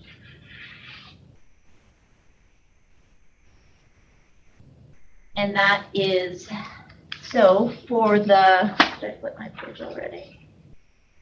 I believe that the ministry funding, the ministry funding accounts for 98% of our funding between the operating grants based on enrollment pay equity, the graduated adult funding, transportation funding, and the FSA funding. So everything there down to labor settlement funding comes from the ministry. The labor settlement funding is the funding for exempt teachers, the exempt staff teachers, as well as the support staff. And for everyone this year, even though we weren't, and I'll get to that later, we weren't funded for the 6.75 in all of the different labor groups. The tables and increases all will reflect 6.75% increase. We are continuing our MCFD school age therapy contract for the 2023-24 year. We have the international program running, and we are accepting Alberta students still. Miscellaneous income, $350. We never know what we're going to get. Difficult to budget that one, but my goal is $350. Rentals and leases coming in at $116,468. That reflects the addition of the YMCA at RO, as well as just different rentals we get through Cameron Lake. So that's another number that we're not always certain of. In investment income, we estimated to come in at $320,000. Same with the amended budget, just because we are seeing some pretty high numbers for interest come in, but we don't know if it's sustainable. I just wish I had a crystal ball, because that would make budgeting quite a bit easier. So We need to find it. Can I borrow it? no, I'm keeping it for several years, and I'm going to use it. But when I'm done, you can have it. Okay, this is just a beautiful pie chart because everyone, I guess, loves a visual. So we're, as I said earlier, 98% comes from the Ministry of Education through their different grants. International and Alberta students makes up 1%, miscellaneous and rentals 0.5, and investment income comes in at 0.39. So we have to be nice to the ministry because they pay the bill. Okay, this is just a reflection of, or a comparison between the amended budget versus what we're projecting to spend this year. So you can see we're up roughly $5 million in instruction, which is where the majority of our dollars should go. Quite a bit of that is the wages, the wage increases. District admin went up a couple $100,000, but the percentage is still aligned. Operations and maintenance still right in the wheelhouse of the amended budget. And then transportation is seeing a decrease. That is due to a change from contract bus drivers to now hiring all of our bus drivers, as well as fingers crossed that we're not going to see we're seeing a drop in fuel costs. When we did the amended budget, fuel was at an all-time high and didn't seem to be dropping. And then after we passed it, the fuel dropped. So that's why we're seeing such a large decrease in the transportation expenses. Are we saving questions until the end, or can I just throw out a quick question? I think you can throw a question. Transportation and housing. Are we still doing a lot of housing? We don't have housing. I believe that transportation is student housing. So the housing we do is our teachers. Oh. So this is just a ministry, like they group it together under function 7, transportation and housing. So I have a question, about contract busing. I know we were trying to get, so we didn't have any contract busing. How, do we still have some? Yeah, we don't. We do currently. As of September, we won't. The increase in the district administration, the 3.36, I was expecting it to be a little bit higher. Okay. Is there a reason? Can I just ask why you were? Because we did, generally the district administration is reflective of like the increase, because you can see that there is an overall increase of 200, and that's just to cover wages. So there generally wouldn't be too much of an increase outside of that. The 200,000 is the wage increase, and we also have put in some additional HR spending, just in the spirit of recruitment and retention, more trips, more just Materials. thank you, materials. Yeah. So, but the 3.36 percentage, you don't really want to sway too much from the overall percentage of the total expenses. So That's in line, though, if we looked at that provincial table, our admin is right in line with the provincial, but sometimes a bit under. Yep. on my time question.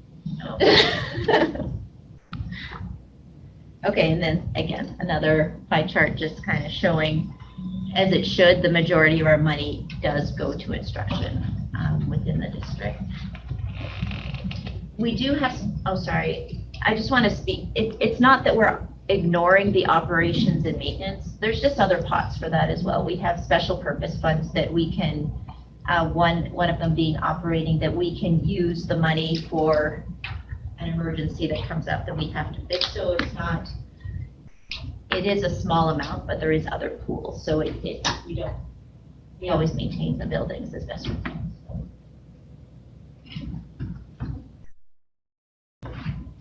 Thank you, Lena. And here you can see that we are seeing an increase to salaries and benefits. That's because with such a major increase, there is a correspondingly large increase in benefits. So 86%, which, we projected 84 for the amended budget, so 86 is substantial amount of money, but I'm comfortable with where we're at. And then the decrease to services and supplies is where we have to make any adjustments. We have to have the staff. We can cut supplies. So that brings us to a total expense of $81.2 million.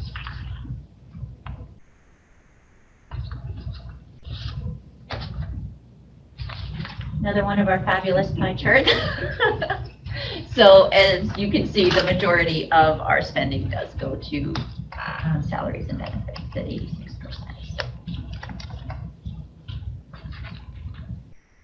And then this is just a breakdown. So we have a total revenue of 81.5 million, total expenses of 81.2.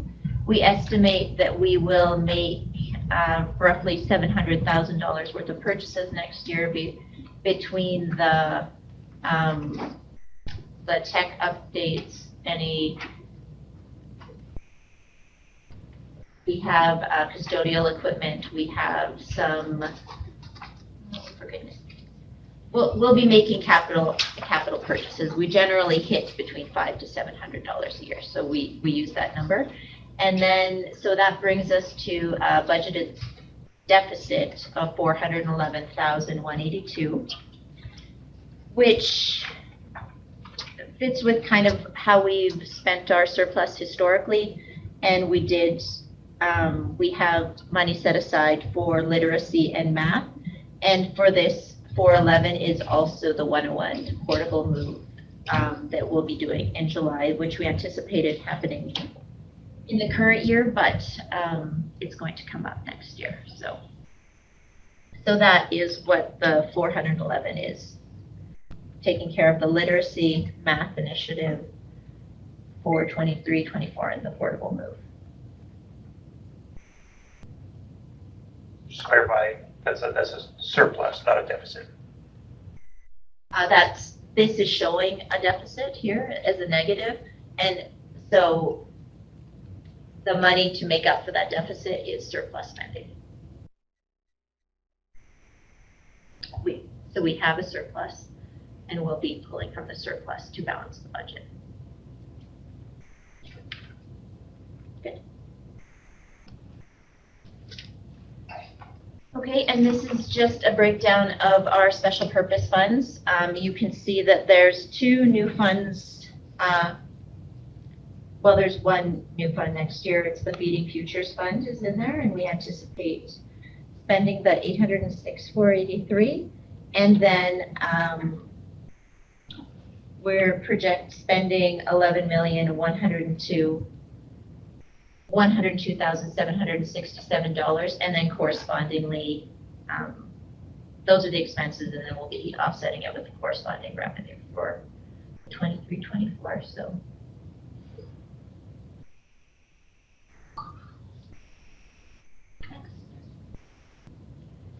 Okay, Helen, this is what you've been waiting. I figured that out. I'm listening, always. So the preliminary budget bylaw for 23-24 is $99,369. And that bylaw is made up of operating expenses, which you can see at the bottom of Schedule 2. Tangible capital asset purchases of $700,000, which is also on Schedule 2. Special purpose fund expenses from Schedule 3 for $11,102,767. And then the capital fund expenses from Schedule 4 of $5,943,100 to make up our preliminary budget bylaw, $99,369.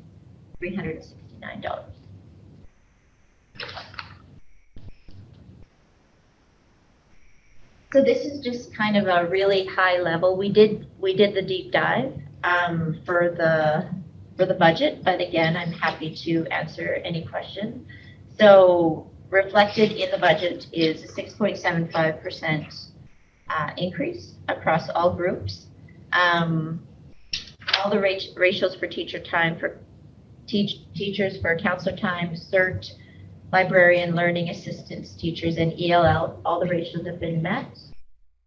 Learning support model allocated to schools, transportation department.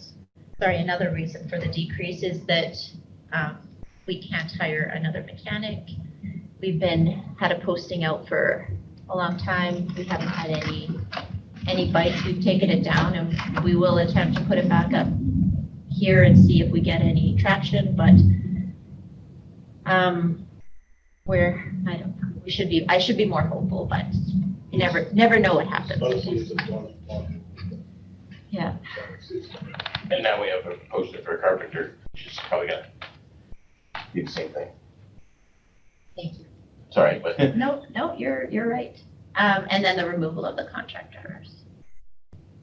an electrician too. Did we lose? Alec? It wasn't an electrician, and he's been on medical leave for a long time, so.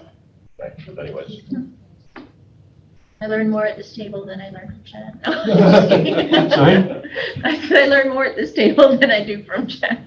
Is there any focus for budget includes upgrading of technology, that $700,000 portion?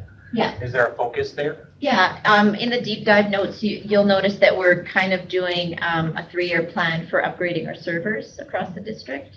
So, what did I put in here? Sorry. Increase to technology as we are in the replacement cycle year, and we'll phase it over 2 to 3 years. So this year, we're looking at approximately 120 just for the servers.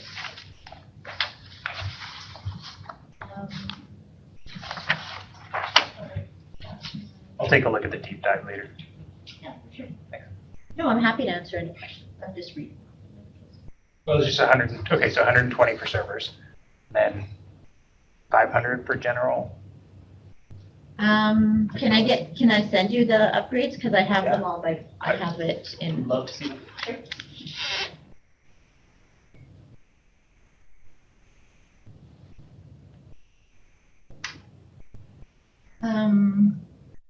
Again, the increase decreases to utilities, we've looked and we've projected the increases that we're going to see. I think BC Hydro actually had a decrease, so it was quite a nice surprise there. So additional funds next year because it's a strategic planning year. And then we're on the hunt for a school psychologist and a speech language pathologist next year. So those funds have been allocated. Upgrades to technology, and then the surplus allocation for the portable moves. And I am just going to note that when we receive the funded increase to exempt the beginning of the month, once we put the exempt increases in, we had a shortfall of $212,000.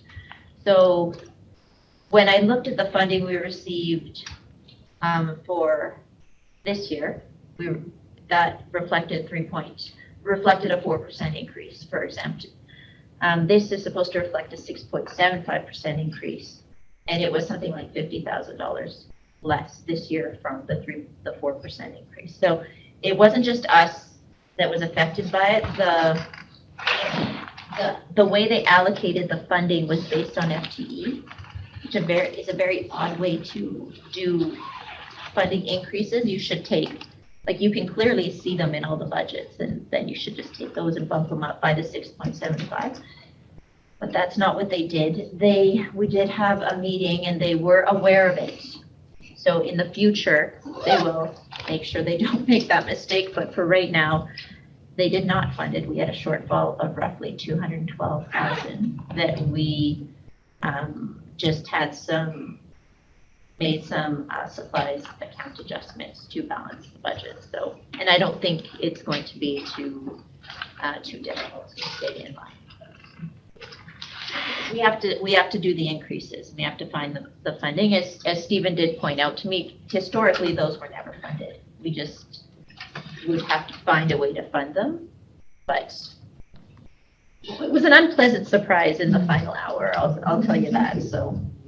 That is an open. Yeah, we had been working back and forth, and that is the figure I mentioned. So someone has a bit more time maybe than me. So they went and they did the increases, and they took all the exempt numbers and they did the increase. Our district received 4%. Surrey received 9%.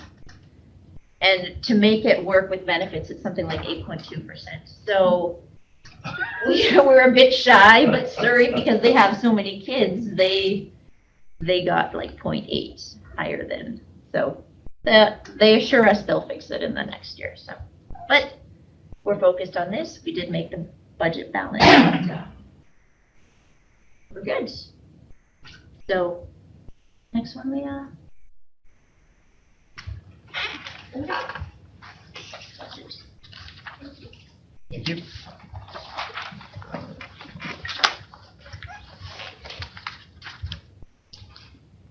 Question? I do like when we have questions the whole way along.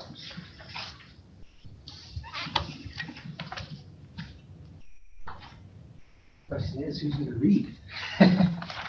I was going to say, in this other document that you haven't spoken about at all, the page that I think really is a good one for us to look at is the historical view of Peace River North District student enrollment from 2014 to 2024, because it ties in with what you were talking about related to our capital plan.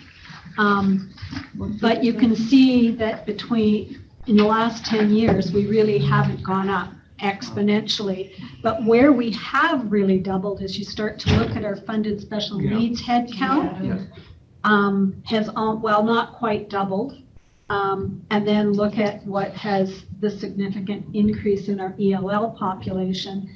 And those show us where we're going to have some pressure points in the district. So that was a nice handy chart to have included.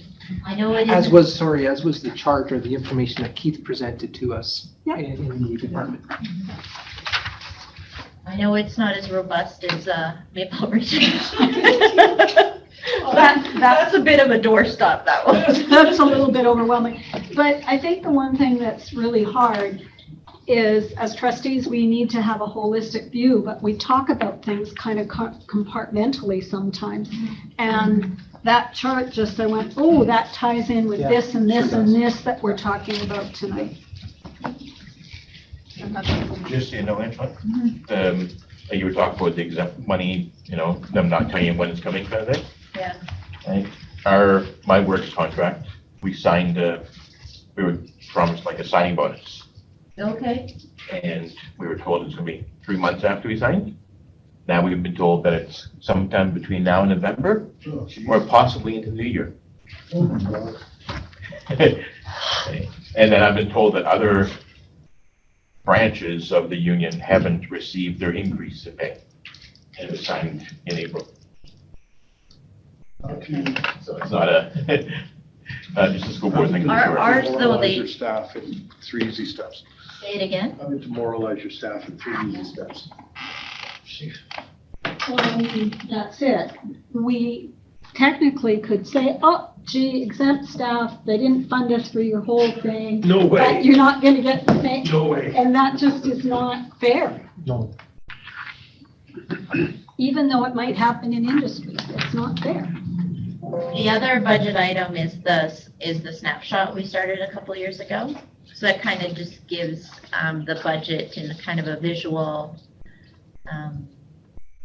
how we spend each dollar, our population at a glance. And yeah. Can I ask a question to the snapshot? Really slow in opening. Yes. But what I remember seeing a little number of per child equals 12,000 and something, I think. That told me. I'm not sure. But do you have a number there? How much per child? Yes. Yeah. It's well over, you're thinking of the per pupil allocation from the ministry? Yeah. The 12 at 870. Because the $8,000 you get per pupil, that's the standard across the province. We have several other factors like the geographical factors, which is quite figured- substantial. Yeah. Remote allowance, Yeah. all those kind of things, but adds up to millions. That's the number that gives you the 14, 12,000, 13,000. So the FTE, the 6,800, whatever it is, per About 8,000 a student. Yeah. is just basically your basic, because I figured all the special need dollars would probably averaged into that 12,000. Yes. Am I correct in As thinking well. that? Correct, yeah. Because that's what I'm looking at that number, I'm thinking, okay, there has to be a lot of other factors into that number. Every district gets more than 8,000 per student.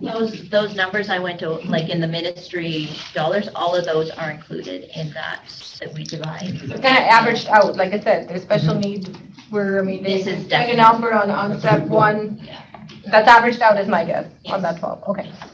And I think early on, as we started to get into the budgeting cycle and we're hearing from schools down south, you were having West Vancouver, which is Carolyn Brody's district, was going on in the papers about how there's other school districts that are getting $20,000 per pupil. I don't know where that is because yes, our unique geographic factors and things like that factor into that $12,878 that we're spending on one student.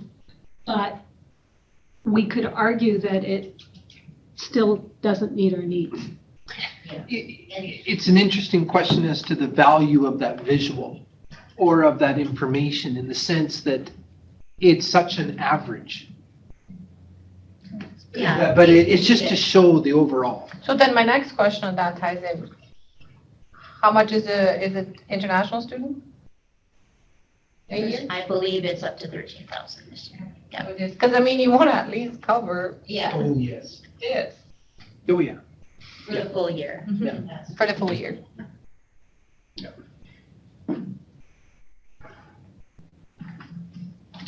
Concept of, there would probably be some argument about our average class size being 18 students, but that's interesting. How does that compare to the rest of the province? Isn't that, Yeah, I thought too that was low, hey?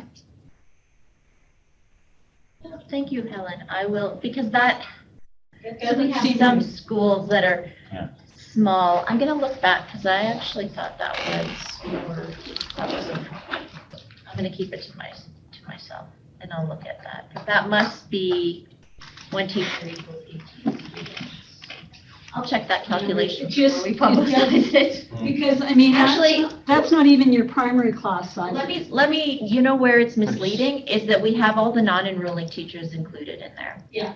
So if you're not enrolling, yeah, we are, so I wonder if we should. But just I can look at see enrollment. somebody who's sitting with 30 in their classroom going, Yeah, that's a great point. This is Yeah, it that- should be this is enrollment this is teachers. that- Be this is enrolling, that. yeah. I'll change it before it goes out. And as soon as Thank you, you. as soon as you throw in the 101 or somewhere like that, where there's, That's only one.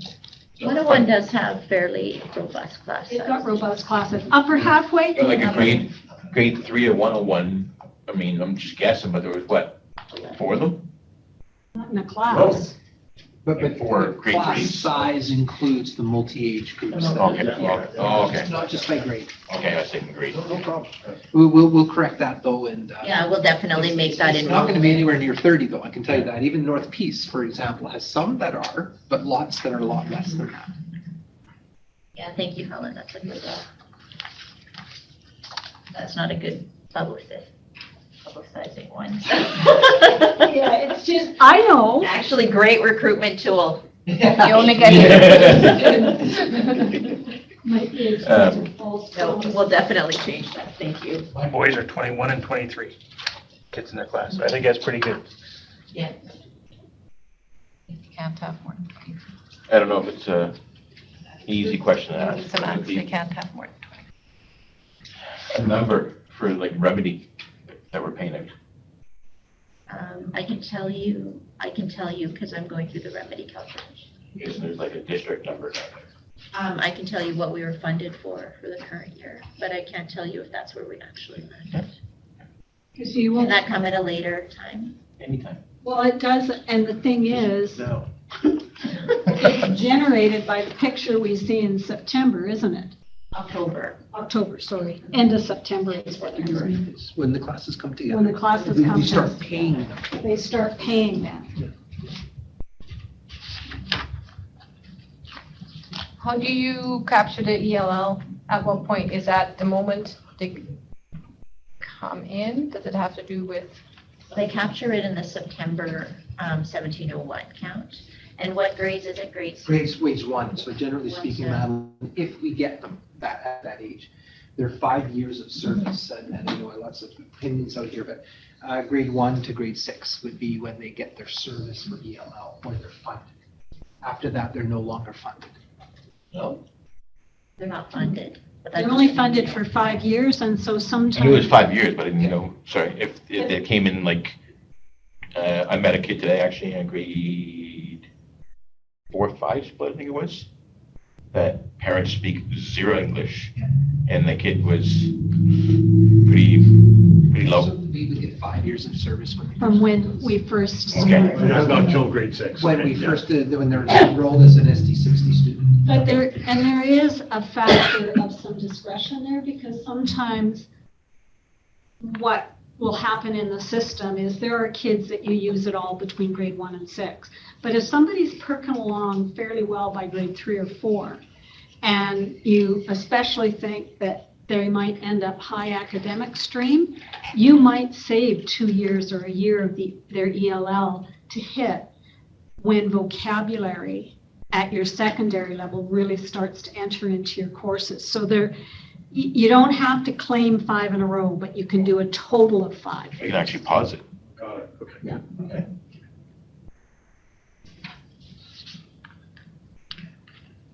Okay. Thank you.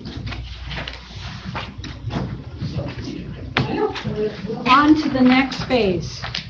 So some of these comments I generated when I thought we might have public here, but I'm going to do them anyway. Just a reminder that we had looked at trying to not do all 3 readings of the budget tonight, but there were some factors. We were waiting for the information on exempt compensation. We wouldn't have had it to do a reading of the budget last time. Also, our ministry person that reviewed Angela's initial submission wasn't available till May 31st. So there's some background as to why we're doing 3 readings tonight. So I would like somebody to make the motion that in accordance with section 68(4) of the School Act, all 3 readings of the annual budget bylaw for 2023-2024 will be given at this meeting. Moved by David, seconded by Natalie. All right, 14.1. I'm about to read and do the initial reading, which will be a full reading, and then we'll move to a motion for short form. So this is the annual budget bylaw. It's a bylaw of the Board of Education of School District Number 60, Peace River North, called the Board, to adopt the annual budget of the Board for the fiscal year 23-24 pursuant to section 113 of the School Act, RSBC 1996, C412, as amended from time to time, called the Act. The Board has complied with the provisions of the Act, ministerial orders, and Ministry of Education and Child Care policies respecting the annual budget adopted by this bylaw. This bylaw may be cited as School District Number 60, Peace River North, Annual Budget Bylaw for fiscal year 2023-2024. The attached Statement 2 showing the estimated revenue and expense for the 2023-2024 fiscal year and the total budget bylaw amount of $99,369 for the 2023-2024 fiscal year was prepared in accordance with the Act. Statement 2.4 and Schedules 2 to 4 are adopted as the annual budget of the Board for the fiscal year 2023-2024, read for the first time on the 19th day of June 2023.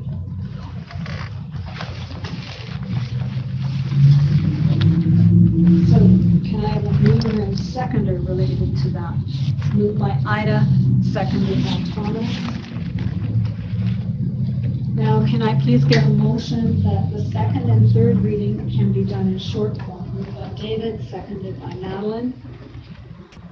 So, short form reading number 2. It's the bylaw of the Board of Education of Peace River North.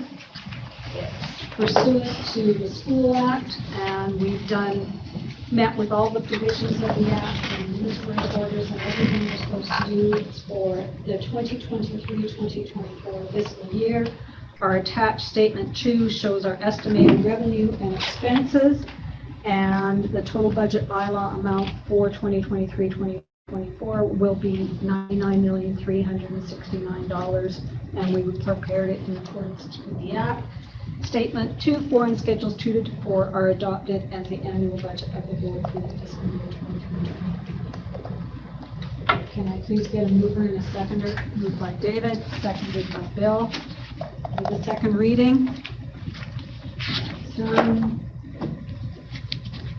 And we will look at the third and final reading of the annual budget bylaw. It is our annual budget bylaw for the school year 23-24. We prepared it in accordance with all the things that we were supposed to prepare it for.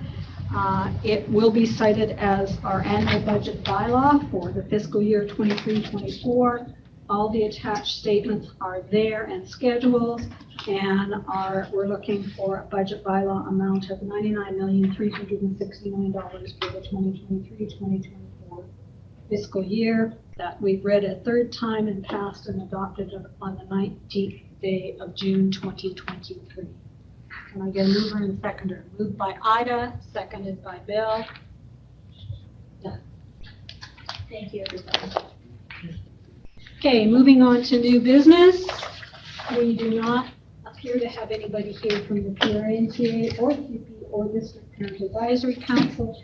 No questions from the press.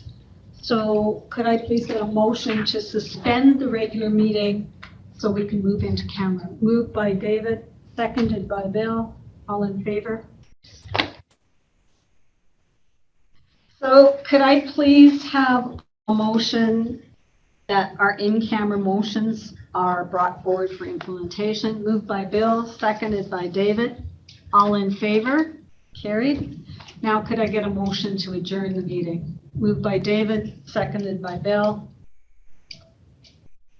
Aaliyah, you may stop the recording. All in favor? All in favor?